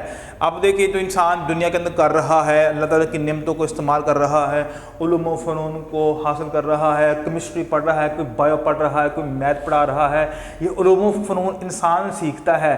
تو اللہ تعالیٰ نے اس کی اجازت دی ہے، یہ سب کچھ انسان کے لیے اللہ تعالیٰ نے پیدا کیا ہے تاکہ انسان اس سے مستفید ہو۔ اب انسان کے لیے کیا ہے؟ جب اللہ تعالیٰ نے سب کچھ انسان کو دیا ہے، اب انسان کا کیا حق ہے؟ اب وہ کیا کرے؟ تو یہاں پر اللہ تعالیٰ نے لیکن اس کے ساتھ اپنے منعم حقیقی، منعم حقیقی کا مطلب جو حقیقی نعمتیں دینے والا ہے، یعنی کہ جو اللہ تعالیٰ کی ذات ہے، کے سامنے گردن جھکانا۔ اب یہ ہے مقصد، سب کچھ عطا کرنے کے بعد اللہ نے مقصد بیان کیا ہے کہ میرے سامنے گردن جھکانی ہے، میرے سامنے سجدہ کرنا ہے، میری عبادت کرنی ہے۔ تمام عبادتوں کا سزاوار، لائق اور مستحق میں ہوں، میرے آگے جھکنا ہے۔ اور اس کی نعمتوں کا عملی شکریہ ادا کرنا نہایت ضروری ہے کہ اللہ تعالیٰ نے پھر جو انسان کو نعمتیں عطا فرمائی ہیں، پھر اس کا شکریہ بھی ادا کرنا ہے کہ یا اللہ تیرا شکر ہے کہ تو نے مجھے یہ نعمتیں عطا فرمائی ہیں۔ اور یاد رکھ لیجیے بیٹا، جو شکرانے نعمت ہوتا ہے اس سے نعمتوں میں اضافہ ہو جاتا ہے اور کفران نعمت سے نعمتیں چھن جاتی ہیں۔ اللہ تعالیٰ نے قرآن مجید میں ارشاد فرمایا ہے کہ نعمتوں کا شکریہ ادا کرو، جب تم نعمتوں کا شکریہ ادا کرو گے لَأَزِيدَنَّكُمْ لَإِن شَكَرْتُمْ لَأَزِيدَنَّكُمْ، شکر تم ادا کرو گے تو میں تمہیں زیادہ دوں گا۔ اگر کفر کیا، اگر میری نعمتوں کو استعمال کرنے کے بعد میرے سامنے جھکا نا، تو پھر کیا ہوگا؟ ان عذابی لشدید، میرا عذاب بڑا سخت ہے، میری پکڑ بڑی سخت ہے۔ آگے ہے ورنہ کھا پی کر زندگی گزارنے میں تو انسان اور حیوان تمام برابر ہیں۔ اب وہ کھانا ہی ہے، اگر پینا ہی ہے تو یہ کام تو جانور بھی کرتے ہیں، یہ کام جانور بھی کرتے ہیں کہ صبح اٹھے کھائے پیے بھائی رات کو گھر واپس چلے جائے۔ تو انسان کا اور جانور کا جو بنیادی اور بیسک جو فرق ہے وہ کیا ہے؟ انسان یہ اس طرح کی عبادت کرتا ہے، اس طرح کے معاملات کرتا ہے۔ اس کا مطلب یہ نہیں کہ جانور عبادت نہیں کرتے، جانور بھی اللہ تعالیٰ کی عبادت کرتے ہیں۔ اللہ تعالیٰ نے قرآن مجید میں ارشاد فرمایا ہے وَإِن مِّن شَيْءٍ إِلَّا يُسَبِّحُ بِحَمْدِهِ، کائنات کی ہر چیز جاندار ہے یا بے جان ہے اس کی تسبیح تمجید کرتی ہے۔ تو ظاہری طور پر انسان کا اور جانور کے درمیان فرق ہونا چاہیے۔ حقیقت یہ ہے کہ انسانیت کا کمال روحانیت کے بغیر ناممکن۔ اگر اس کا جو روحانی معاملہ ہے، جو اندر جو روح ہے، اس کو تسکین نہ پہنچی، اور روح جو ہے وہ جس طرح ہمارے یہاں پر کہا جاتا ہے کہ روح کی جو غذا موسیقی ہے، تو بیٹا یہ انتہائی غلط بات ہے۔ موسیقی روح کی غذا نہیں ہے، روح کی غذا اصل میں اللہ کی عبادت ہے۔ اللہ کی عبادت سے یہ جو روح ہے یہ معطر رہتی ہے، یہ پاکیزہ رہتی ہے، یہ صحیح اور تندرست رہتی ہے۔ اور جب اللہ کی عبادت نہیں کی جائے گی تو روح جو ہے وہ خوبصورت نہیں رہے گی، اس کے وجود کے ساتھ تعلق جو ہے وہ خراب ہو جائے گا۔ اور روحانیت کا ارتقاء عبادتوں سے ہی ہوتا ہے۔ اب دیکھیں وہی بات میں نے آپ سے بولی کہ روحانیت کا تعلق اللہ تعالیٰ سے ہوتا ہے، تو روحانیت عروج تک کیسے پہنچ سکتی ہے؟ وہ عبادت سے پہنچ سکتی ہے، کیونکہ روح انسانی کی غذا عبادت ہے۔ جس طرح جسم مادی اشیاء سے پرورش پاتا ہے، اسی طرح روح کو عبادتوں سے تربیت اور تقویت حاصل ہوتی ہے۔ تو جسمانی پرورش کے لیے کیا ہے؟ کھانا پینا، اور روحانی پرورش کے لیے کیا ہے؟ اللہ تعالیٰ کی عبادت۔ عبادت دراصل بندگی کو کہتے ہیں۔ عبد کے معنی بندہ، عابد بندگی کرنے والا، اور معبود وہ ہستی ہے جس کی بندگی کی جائے۔ بندہ اور عبد اپنے آقا اور معبود کی اطاعت میں جو کچھ کرتا ہے وہ عبادت ہے، یعنی کہ جو انسان ہے اللہ کی فرما برداری میں جو بھی کام کرتا ہے تو وہ کام کیا کہلاتے ہیں؟ عبادت کہلاتے ہیں۔ اس لیے ایک مسلمان اپنی نشست و برخاست، لین دین اور آپس کے تعلقات میں جو اچھا کام بھی خدا کی اطاعت کے جذبے سے کرے یا اس جذبے کے تحت کسی برے کام کو چھوڑ دے تو یہ اس کی عبادت شمار کی جائے گی۔ اس لیے معلوم ہوا کہ ایک مسلمان کی زندگی تمام تر عبادت ہے، یعنی کہ ایک مسلمان کی پوری زندگی عبادت بن سکتی ہے۔ کب؟ جب زندگی کا ہر لمحہ وہ اللہ کے حکم کے مطابق چلے، صبح سے لے کر شام تک، شام سے لے کر صبح تک، یہ سارے معاملات عبادت میں آ سکتے ہیں۔ کب؟ جب یہ حکم الہی سے بھرپور ہوں گے۔ میں مثال لیتا ہوں کہ جب انسان رات کو سوتا ہے، دعا پڑھ کے سوئے، ساری رات اس کو عبادت کا ثواب ہوگا۔ صبح جب اٹھتا ہے، صبح اٹھ کر بھی سو کر اٹھنے کی جو دعا ہے وہ پڑھے، الحمدللہ الذی احیانی بعد ما اماتنی والیہ النشور، یہ دعا پڑھے۔ اس کے بعد صبح کے نماز پڑھے، کاروبار کرے، تجارت لین دین کرے، سارے سچ بولے، سارے معاملات اللہ کے حکم کے مطابق کرے، تو سارا اس کا جو زندگی کا معاملہ ہے وہ عبادت میں تصور کیا جائے گا۔ زندگی کو اطاعت خداوندی کے جذبے کے تحت بسر کرنے کے لیے شریعت نے نماز، زکوٰۃ، حج، 4 عبادتیں ایسے مقرر کی ہیں کہ جن کی مدد سے انسانی اعمال کے تمام شعبے منضبط ہو کر خدا کی اطاعت کے تحت آ جاتے ہیں۔ نماز سے ان اعمال کی تربیت مقصود ہے جن کا تعلق تنہا بندے اور خدا کے درمیان ہے۔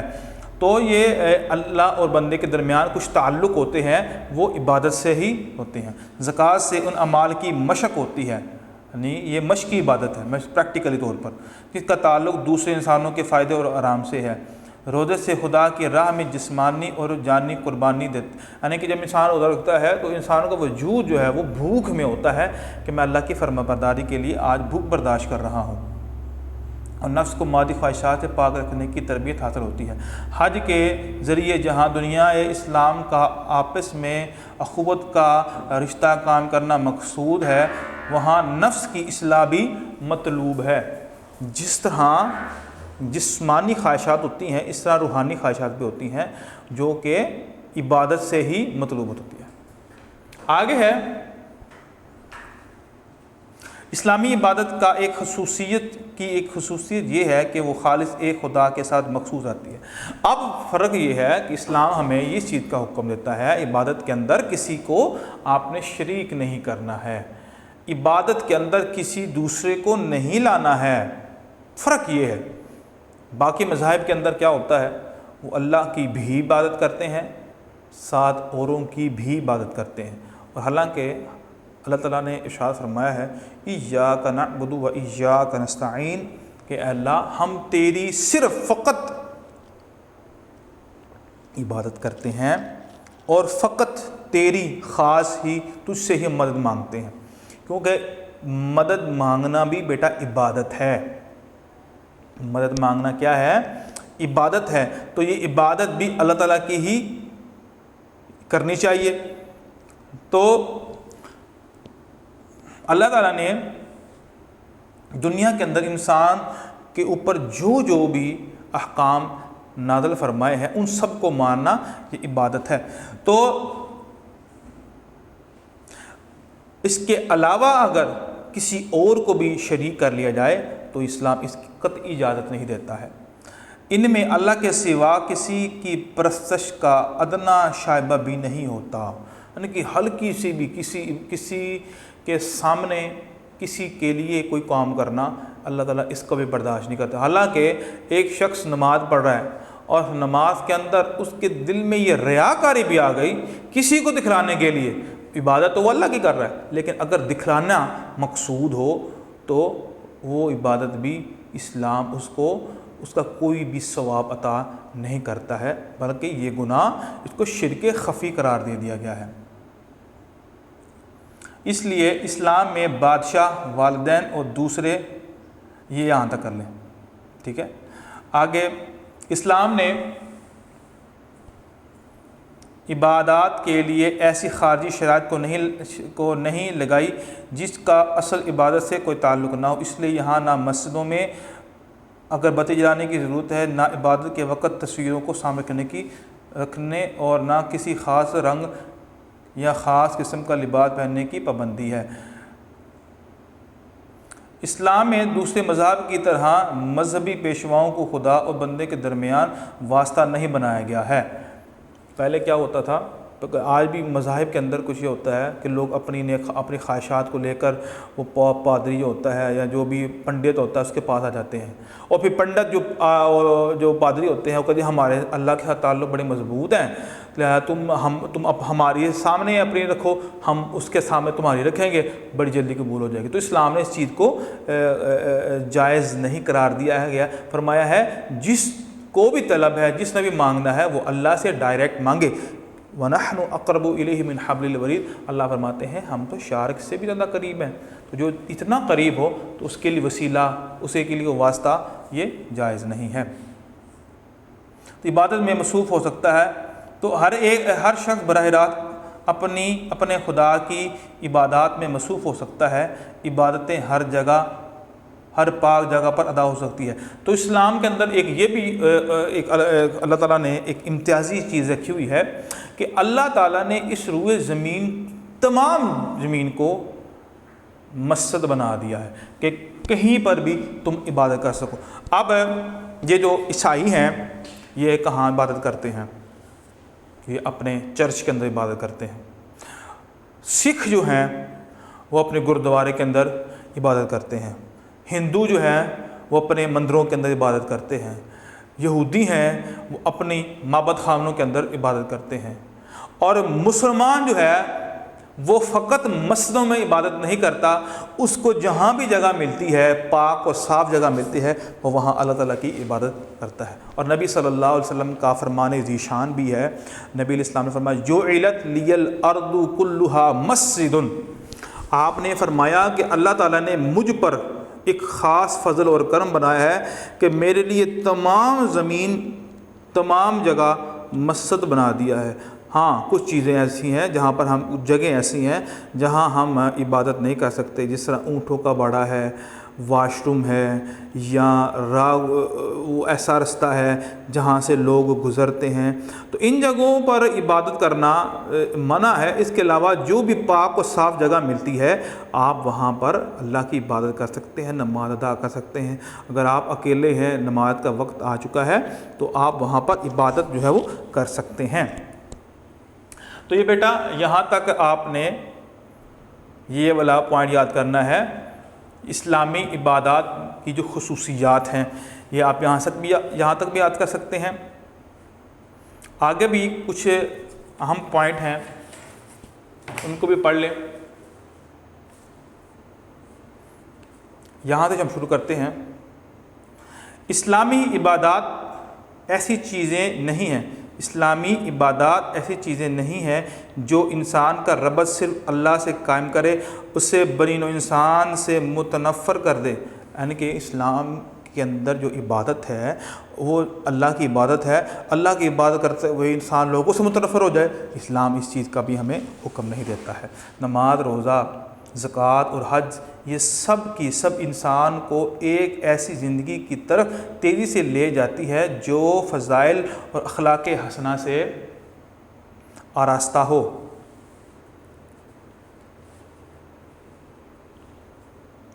بہت سے مذاہب ایسے ہیں جو اس امر کی بشارت دیتے ہیں کہ کسی عقیدے کا معتقد ہو جانا ہی تمام گناہوں کو مٹا دیتا ہے، دنیا و آخرت میں کامیابی کے لیے وہی عقیدہ کافی ہے۔ مگر اسلام کہتا ہے کہ درست عقیدے کے ساتھ ساتھ ضروری ہے عقیدہ اچھے کاموں اور کا محور اور ادائے حقوق کا مرکز اور بھلائی کا رہبر ہو۔ صرف عقیدے سے کام نہیں بنتا بلکہ عمل صالح کامرانی اور نجات کے لیے ضروری ہے۔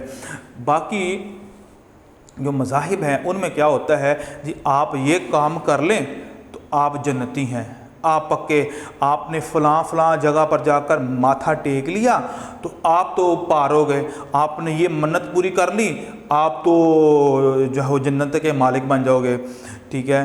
تو اس کے بعد مسلسل کوئی عبادت نہیں۔ تو اسلام میں ایک خاصیت کیا ہے، اسلام عقیدے کے ساتھ ساتھ، نظریات کے ساتھ ساتھ مستقل طور پر ساتھ عمل صالح کا بھی حکم دیتا ہے۔ اللہ تعالیٰ نے قرآن مجید میں ارشاد فرمایا ہے والعصر ان الانسان لفی خسر الا الذین آمنوا وعملوا الصالحات وتواصوا بالحق وتواصوا بالصبر۔ اللہ تعالیٰ نے ایمان کے ساتھ عمل صالح کا بھی ذکر کیا ہے کہ بھئی یہ نہیں ہے کہ انسان جب مسلمان ہو جائے بھئی اس کے لیے اتنا ہی کافی ہے، نہیں ایسے بات بالکل نہیں ہے۔ مسلمان ہونے کے بعد اس کے لیے جو لازم بات ہے وہ کیا ہے، وہ یہ ہے کہ انسان رات نیک عمل کرے جو کہ اللہ تعالیٰ کا قرب حاصل کرنے کا ایک بہت بڑا ذریعہ ہے۔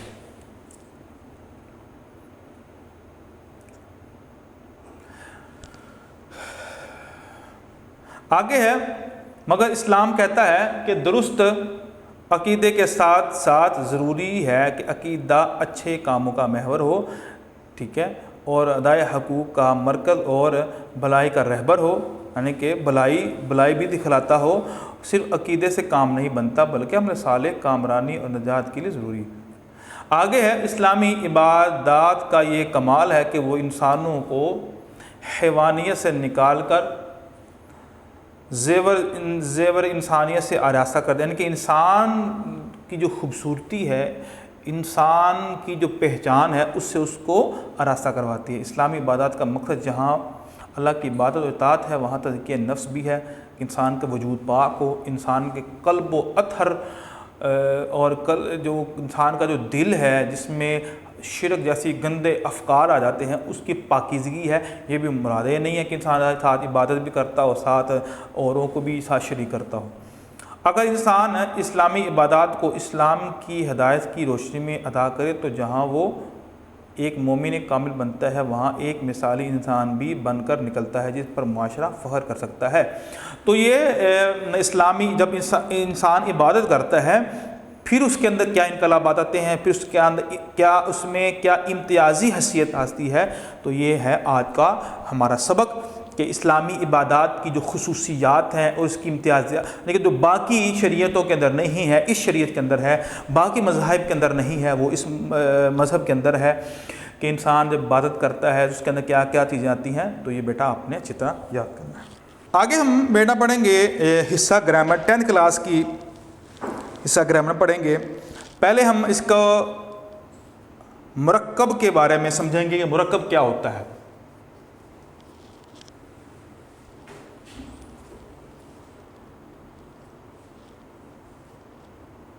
مرکب، اس کی ڈیفینیشن کیا ہے کہ مرکب وہ ہے جو کم از کم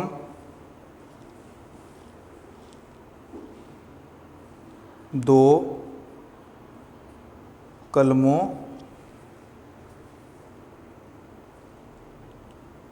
سے مل کر بنے.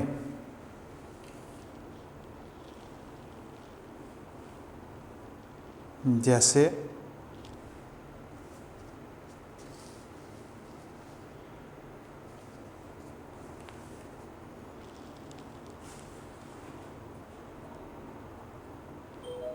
عبداللہ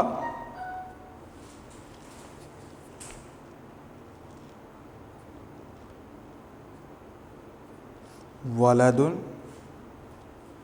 نظیف. تو یہ ایک ایگزامپل ہے ساتھ عبداللہ اور ولد نظیف. یہ دو لفظ ہیں. جس عربی کی گرامر کے اندر دو لفظ ہوں، یعنی کہ ایک عبد علیحدہ لفظ ہے اور اللہ علیحدہ لفظ ہے، یہ دو لفظ مل کر مرکب بنتے ہیں. عبداللہ کا مطلب کیا ہے؟ اللہ کا بندہ. ولد نظیف کا مطلب کیا ہے؟ ولد النظیف صاف ستھرا بچہ. آگے اس کی ایک اور ایگزامپل ہم پڑھتے ہیں. اللہ خالق یا ذہب خالد. ذہب خالد یہ ہے مرکب جس میں دو لفظ ہوں، دو کلمے ہوں. یہ ایک کلمہ ہے، خالد ایک کلمہ ہے، خالق ایک کلمہ ہے، اللہ ایک کلمہ ہے، نظیف ایک کلمہ ہے، ولدن ایک کلمہ ہے، اللہ ایک کلمہ ہے اور عبدن ایک کلمہ ہے. تو جو بھی عربی کے اندر دو لفظوں پر مشتمل ہو، دو مثال کے طور پر عبد الرحمن، ٹھیک ہے، اور قمر الزمان، مطیع الرحمن، عبداللہ، حبیب اللہ، عبد الواجد، یہ دو دو لفظ استعمال ہوئے ہیں. تو ان لفظوں کو عربی کے اندر مرکب کہا جاتا ہے. آگے ہم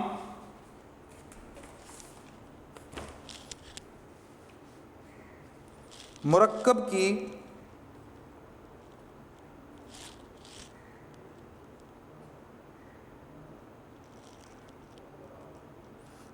کی قسمیں ہم پڑھیں گے کہ مرکب کی آگے جو اس کی پارٹیشن ہے، کتنے حصوں میں تقسیم ہوتا ہے، اس کو ہم پڑھتے ہیں. تو اس کی بیسک جو ہے وہ دو شاخیں ہیں.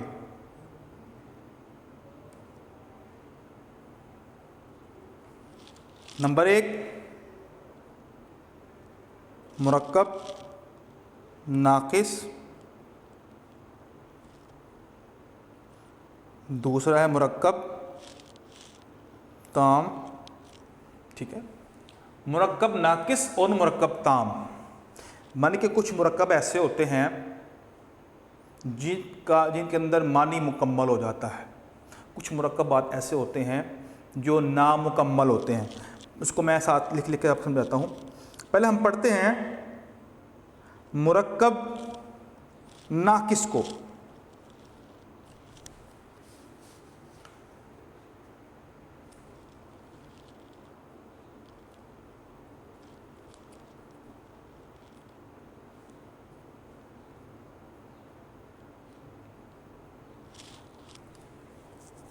مرکب ناقص وہ ہے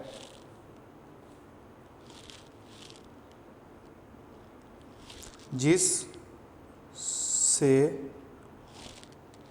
مکمل بات سمجھ میں نہ آئے.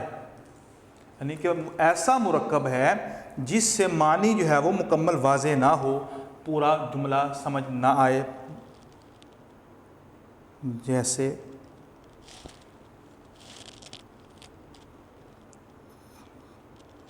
کتاب الولدی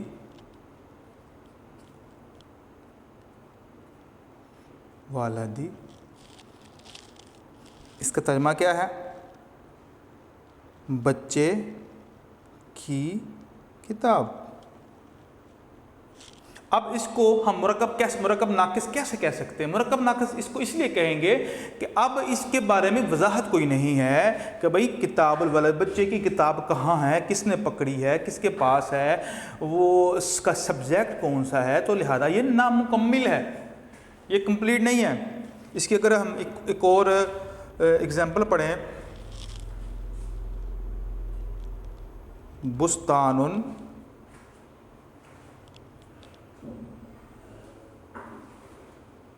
جمیل. اس کا ترجمہ کیا ہے؟ خوبصورت باغ. خوبصورت باغ، بھی خوبصورت باغ کہاں پہ ہے، کس کا ہے، کس کی ملکیت ہے، ٹھیک ہے، کہاں واقع ہے. تو یہ کوئی بھی نہیں ساتھ وضاحت کی ہوئی. تو لہذا یہ کون سا مرکب ہوا؟ یہ مرکب ناقص ہے.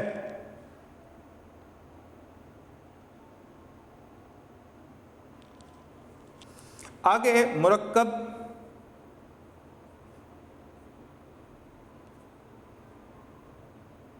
مرکب تام وہ ہے جس سے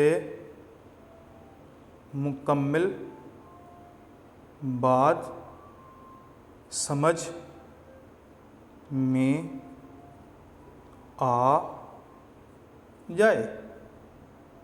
جیسے اب فرق کیا ہے ناقص میں اور تام کے اندر؟ کہ ناقص میں بات کمپلیٹ نہیں ہے، انکمپلیٹ ہے، اور تام کے اندر بات کمپلیٹ ہے، سمجھ لگ گئی ہے. جیسا کہ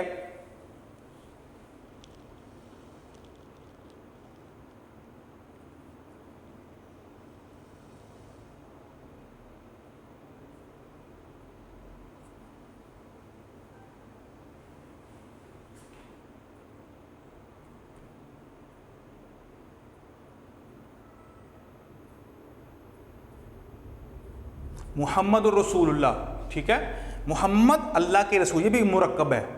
محمد الرسول اللہ، محمد اللہ کے رسول ہے. اب اس کے بارے میں ہمیں جب میں بولتا ہوں محمد رسول اللہ تو ہمیں ایک مکمل ایک جملہ سننے کو ملتا ہے، مکمل افہام ہو جاتا ہے کہ یہ محمد صلی اللہ علیہ وسلم کون ہے، یہ اللہ کے رسول ہیں. تو یہ ایک مرکب ناقص کی کیا ہے؟ مرکب تام کی ایک ایگزامپل ہے. اس کی ایگزامپل میں ایک اور لکھ دیتا ہوں. جاء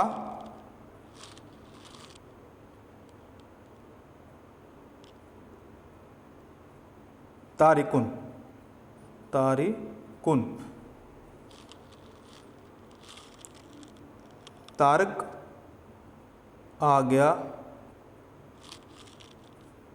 اب کسی کی مطلب کسی نے کسی کو پوچھا کہ تارک آ گیا ہے کہ نہیں، اس کے جواب میں کہا جا تارکن، تارک آ گیا ہے. تو یہ ایک جملہ کیا ہے؟ مرکب کی اقسام میں سے مرکب تام ہے، یہ کمپلیٹ ہے بات۔ تو مرکب تام کی یہ جو بحث ہے وہ یہاں تک کمپلیٹ ہو جاتی ہے۔ آگے جتنی بھی بحث ہوتی ہے وہ مرکب ناقص کی ہوتی ہے، کیونکہ انکمپلیٹ ہے۔ آگے اس کی جو کچھ شاخیں ہیں، کچھ اس کی ایگزامپلز ہیں، وہ اس پر ہم بات کرتے ہیں۔ تو اس کو ایک میں خلاصہ بتا دوں ایک مرتبہ پھر۔ مرکب کہتے ہیں جو کم از کم دو کلموں سے مل کر بنے، یعنی کہ دو لفظ مل کر بنے، اس کو کیا کہتے ہیں؟ مرکب کہتے ہیں۔ اس کی مثال عبداللہ ہے، ولد النظیف ہے، اللہ خالق ذہب خالدون ہے۔ آگے مرکب کی ہم نے اقسام پڑھی۔ مرکب کی آگے دو اقسام ہیں، ایک تو ناقص ہے اور ایک مرکب تام ہے، یا اس کو مرکب مکمل یا مرکب نامکمل، اس کو یہ بھی ہم پڑھ سکتے ہیں۔ مرکب ناقص کسے کہتے ہیں؟ جس سے مکمل بات سمجھ میں نہ آئے، جیسے کتاب الولدی، بستان جمیل۔ آگے مرکب تام، مرکب تام وہ ہے جس سے مکمل بات سمجھ میں آ جائے، جیسے محمد رسول اللہ اور جاء طارقون، یعنی کہ محمد اللہ کے رسول ہیں اور طارق آ گیا ہے۔ آگے ہم پڑھتے ہیں مرکب ناقص کی قسمیں۔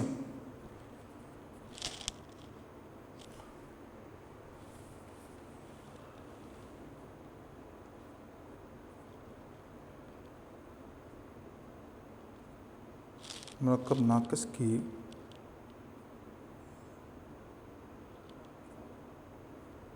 قسمیں۔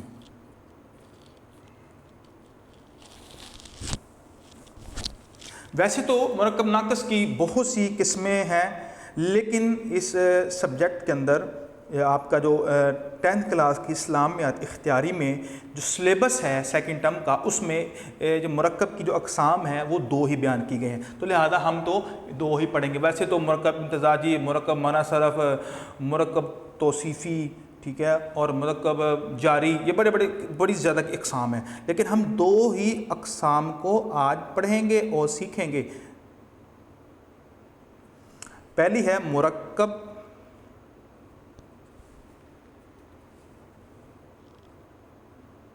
اضافی، دوسری مرکب توصیفی۔ پہلی ہے مرکب اضافی ہے اور مرکب توصیفی ہے۔ مرکب توصیفی کے بارے میں پڑھتے ہیں۔ مرکب توصیفی کیا ہے؟ مرکب توصیفی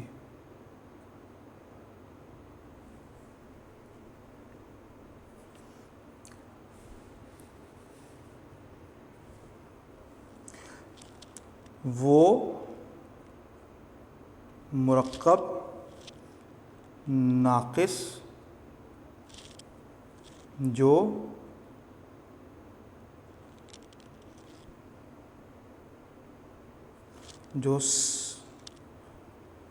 وہ مرکب توصیفی ہے، وہ مرکب ناقص جو صفت، یہ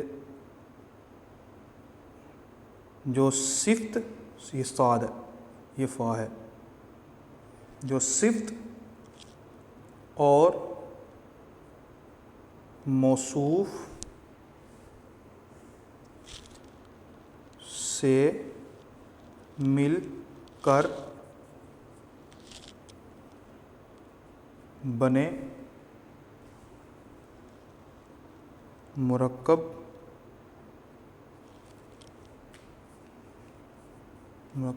توصیفی کہلاتا ہے۔ جو صفت اور موصوف یعنی کہ دو لفظ ہوں، ایک لفظ دوسرے لفظ کی جو ہے وہ خوبی بیان کر رہا ہو، یعنی کہ دو لفظ ہیں۔ مثال میں اگر اردو میں سمجھاؤں، میں کہتا ہوں پیارا بچہ، خوبصورت لڑکا۔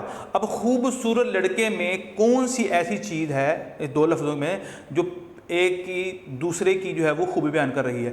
اب اچھے لڑکے کے اندر، خوبصورت لڑکے کے اندر خوبصورت جو ہے وہ ایک صفت ہے جو کہ موصوف کی خوبی کو بیان کر رہی ہے کہ بچہ وہ کیا ہے، بچہ وہ خوبصورت ہے۔ تو لہذا مرکب توصیفی یہ ہوتا ہے کہ جس میں ایک صفت اور موصوف ہو یعنی کہ بعد والا جو لفظ ہے پہلے لفظ کی جو خوبصورتی کو یا اس کی جو بھی اس میں جو چیز پائی جاتی ہے وہ وصف، چاہے وہ اچھا ہے یا برا ہے. اگر میں بولتا ہوں برا لڑکا یا اچھا لڑکا تو تب بھی یہ مرکب توصیفی ہوتا ہے کہ ایک ہوتی ہے صفت اچھی ہوتی ہے اور ایک صفت بد ہوتی ہے، بری صفت ہوتی ہے. اس کی میں اگر مثال دوں عربی کے اندر، جیسے والدون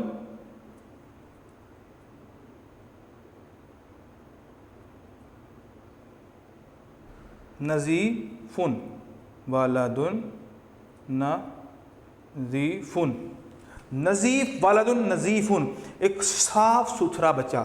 اب غور کریں بات پر، یہاں پر کیا ہے؟ اب والدن یہ موصوف ہے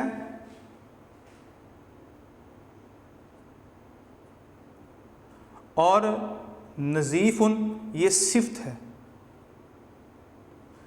یعنی کہ یہ خوبی ہے. نظیفن کیا ہے؟ خوبصورتی ہے. اب یہ خوبصورت کون ہے؟ خوبصورت والدن ہے، تو لہذا والدن موصوف ہوا. اس کو ہم موصوف کریں، ہم اپنے الفاظ کے اندر اس موصوف کی خوبیاں کیا ہیں، اس موصوف کی کیا ہے، موصوف کا نام کیا ہے، ٹھیک ہے. تو یہ کسی شخص کے بارے میں عموماً بتایا جاتا ہے. تو والد النظیف، والد اس میں کیا ہے؟ موصوف، اور اس نظیف کیا ہے؟ صفت. اب یہ دونوں موصوف اور صفت مل کر کیا بنتا ہے؟ مرکب توصیفی بنتا ہے. اس کو ذرا سمجھ لیجیے. مرکب اور مرکب توصیفی میں صفت اور موصوف مل کر بنتے ہیں مرکب توصیفی. آگے ہے مرکب اضافی.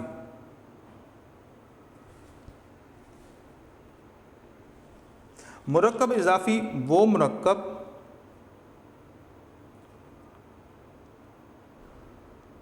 مرکب ناقص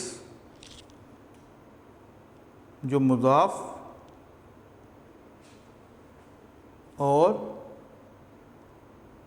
مضاف الیہ سے مل کر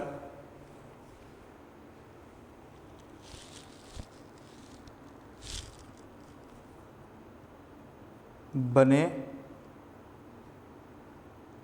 مرکب اضافی کہلاتا ہے. یعنی کہ جو مضاف اور مضاف الیہ سے مل کر بنے اس کو کیا کہتے ہیں؟ مرکب اضافی. اس کی اگزامپل دوں گا، آپ کو سمجھ لگ جائے گی. جیسے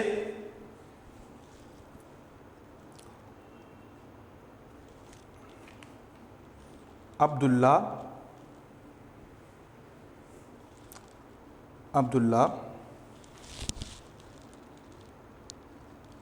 رسول اللہ.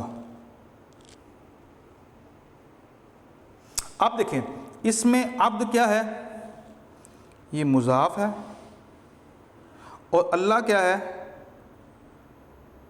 مضاف الیہ. اب مضاف کیا ہے؟ الیہ، کیونکہ اللہ کی جو اضافت ہے کس کی طرف ہو رہی ہے؟ عبد کی طرف ہو رہی ہے کہ اللہ کا بندہ ہے. یہ بندہ کس کا ہے؟ یعنی کہ عبد کی حقیقت بیان ہو رہی ہے کہ وہ کس کا عبد ہے؟ وہ اللہ کا بندہ ہے. تو مضاف الیہ اور یہ تو مضاف اور مضاف الیہ سے بن کر، یعنی کہ جس کی نسبت کسی دوسری کی طرف ہو، اضافہ دوسری کی طرف ہو، تو جس کو ہم اضاف کر رہے ہیں وہ مضاف الیہ اور یہ مضاف ہوا. رسول اللہ میں بھی رسول کیا ہے؟ یہ مضاف ہے، اور اللہ مضاف الیہ. تو ہم نے مرکب میں کیا سمجھا؟ مرکب کے اندر ہم نے یہ سمجھا کہ مرکب ناقص کی جو ہے وہ دو قسمیں ہیں. ایک مرکب توصیفی اور دوسری مرکب اضافی. ویسے تو اس کی اور بھی اقسام ہیں لیکن ہم جو ہے وہ یہی پڑھیں گے، مرکب توصیفی اور مرکب اضافی. اور اس کی میں نے آپ کو اگزامپل بھی دی، وہ مرکب جو صفت اور موصوف سے مل کر بنے توصیفی کا ہے، اور مرکب اضافی میں مناقص وہ مرکب ناقص جو مضاف اور مضاف الیہ سے مل کر بنے۔ آگے ہم مرکب ناقص کے بارے میں کچھ ہم بنیادی چیزیں پڑھتے ہیں۔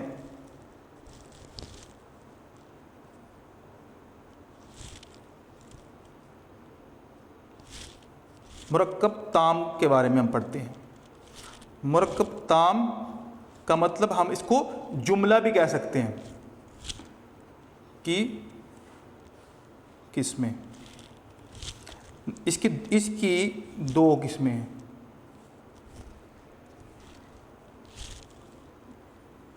جملہ اسمیہ، جملہ فعلیہ۔ جملہ اسمیہ، جملہ اسمیہ وہ جملہ ہے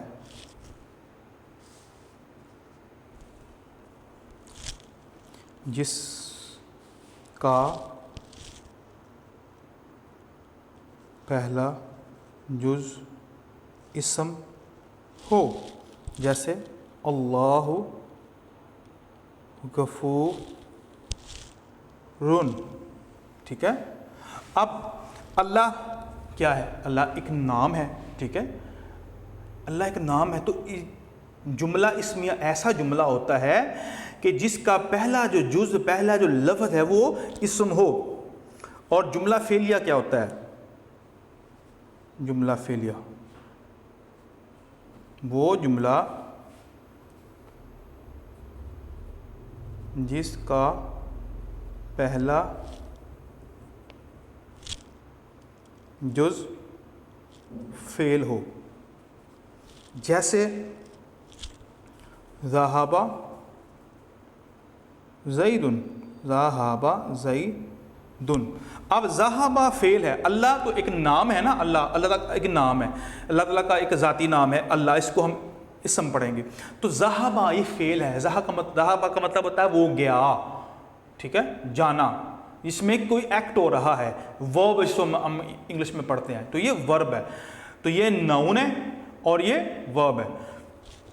تو ذہب زید، زید گیا، تو جملہ فعلیہ وہ جملہ ہوا جس کا پہلا جو جز ہے، پہلا جو حصہ، پہلا لفظ ہے فعل ہے جملہ فعلیہ کا، اور جملہ اسمیہ کا وہ جس کا پہلا جز کیا ہو؟ اسم ہو، اور اس کے بعد اس کی خوبی ہو یا اس کی خامی ہو، کوئی بھی چیز ہو تو وہ بات ہے۔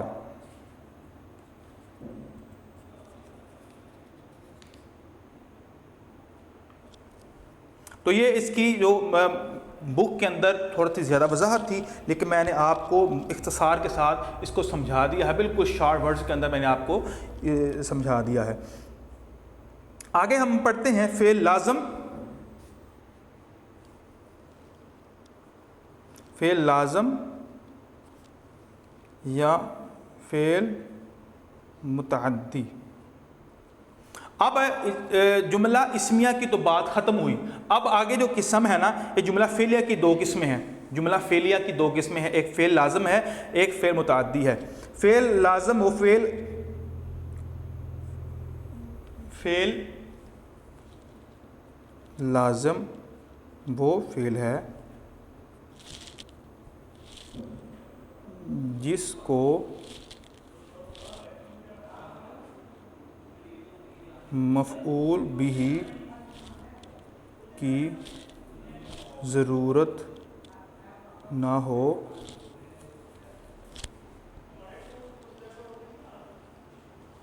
فاعل پر بات ختم جائے۔ یعنی ایسا جملہ جس میں جس چیز پر کام کیا جا رہا ہے اس کے متعلق بیان نہ ہو۔ فعل لازم ایسا جملہ ہوتا ہے، جملہ فعلیہ ایسا جملہ فعلیہ ہوتا ہے جو فقط فعل اور فاعل یعنی کہ ورب اور سبجیکٹ پر کمپلیٹ ہو جائے، اس میں آبجیکٹ کی ضرورت نہ پڑے۔ کچھ ایسے جملے ہوتے ہیں جو دو لفظوں پر مکمل ہو جاتے ہیں، اور کچھ ایسے ورڈ ہوتے ہیں، کچھ ایسے جملے ہوتے ہیں جن کے لیے آبجیکٹ یا مفعول بہ کا ہونا لازمی ہوتا ہے. جیسے میں آپ کو اگزامپل دیتا ہوں، جاء طارق، طارق آ گیا. اب یہ ایک کمپلیٹ جملہ ہے، یہ فعل لازم ہے. اب یہاں تک میں اگر کوئی مجھ سے پوچھتا ہے کہ طارق آ گیا ہے تو میں اس کے جواب میں اگر یہ بولوں کہ جاء طارق، تو یہ ایک مکمل جملہ بھی ہے اور اس میں یہ نہیں ہے کہ اس میں اگر ہم وہ آبجیکٹ نہ لگائیں، مفعول نہ لگائیں تو یہ انکمپلیٹ ہوگا، تو لہذا یہ ایک مکمل جملہ ہے. اگر اس کی ایک اور اگزامپل ہم پڑھیں، ذهب خالد، ذهب خالد، خالد چلا گیا، خالد چلا گیا. تو یہ میں کہتا ہوں خالد کہاں گیا؟ بھی وہ چلا گیا. تو یہ بھی ایک کمپلیٹ جملہ ہے جو کہ جسٹ یہ دیکھیں، یہ ہے فعل اور یہ کیا ہے؟ فاعل. یہ فعل اور یہ کیا ہے؟ فاعل. یہ اس پہ کمپلیٹ ہو چکا ہوا ہے. تو آگے ہے فعل متعدی.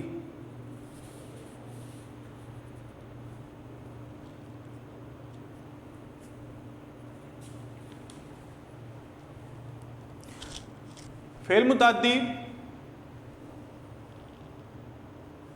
وہ فعل ہے جس سے فاعل کے ساتھ مفعول بہ کی بھی ضرورت ہو. جیسے قتل داود جالوتا، قتل داود جالوتا، کہ داود نے جالوت کو قتل کیا. اب اس میں قتل کیا ہے؟ یہ فعل ہے. داود کیا ہے؟ یہ فاعل ہے. جالوت کیا ہے؟ یہ مفعول، یہ بہ، یہ مفعول بہ ہے. اگر ہم اس کو یہاں پہ حذف کر لیں گے، یہ آئے گا داود نے قتل کیا. اب یہ انکمپلیٹ ہے، کس کو قتل کیا؟ تو یہ ایک شک و شبہ والی ایک چیز انسان کے ذہن میں رہتی ہے کہ جی کس کو قتل کیا. تو لہذا جالوت کو لا کر اس جملے کو ہم نے کیا کیا ہے؟ مکمل کیا ہے کہ داود کو قتل داود نے قتل کیا ہے جالوت کو. اب ہم اگر اس کو سمجھیں، یہ فعل ہے، اس کو انگلش کے اندر کیا کہتے ہیں؟ یہ ورب ہے. فاعل کو کیا کہتے ہیں؟ یہ سبجیکٹ ہے. اور مفعول بھی کو کیا کہتے ہیں؟ آبجیکٹ. ٹھیک ہے، اس پر ذرا غور کریں. تو کچھ جملے ایسے ہوتے ہیں جو فقط فعل اور فاعل پر پورے ہو جائیں تو وہ کیا کہتے ہیں؟ فعل لازم کہتے ہیں. اور کچھ جملے ایسے ہوتے ہیں جو فعل فاعل کے ساتھ اس کو مفعول کی بھی ضرورت ہوتی ہے، آبجیکٹ کی بھی ضرورت ہوتی ہے. تو ایسے جملے کو ہم کہتے ہیں فعل متعدی. اس کی میں نے آپ کو اگزامپل بھی دے دی ہے، قتل داود جالوتا، کہ قتل کیا داود نے جالوت کو. تو یہ بیٹا یہ گرامر کا مرکبات میں سے یہ آخری چیز تھی. جملہ کی اقسام میں سے ایک فعل لازم اور فعل متعدی. یہ جملہ فعلیہ میں سے آتا ہے. ویڈیو پسند آئی تو لائک کریں، اپنی رائے کمنٹ کریں. ایسے ہی مزید ویڈیوز کے لیے ہمارا چینل سبسکرائب کریں اور بیل کا آئیکن دبائیں تاکہ آپ کو ہر ویڈیو کا نوٹیفیکیشن ملتا رہے. ویڈیو پسند آئی تو لائک کریں، اپنی رائے کمنٹ کریں. ایسے ہی مزید ویڈیوز کے لیے ہمارا چینل سبسکرائب کریں اور بیل کا آئیکن دبائیں تاکہ آپ کو ہر ویڈیو کا نوٹیفیکیشن ملتا رہے.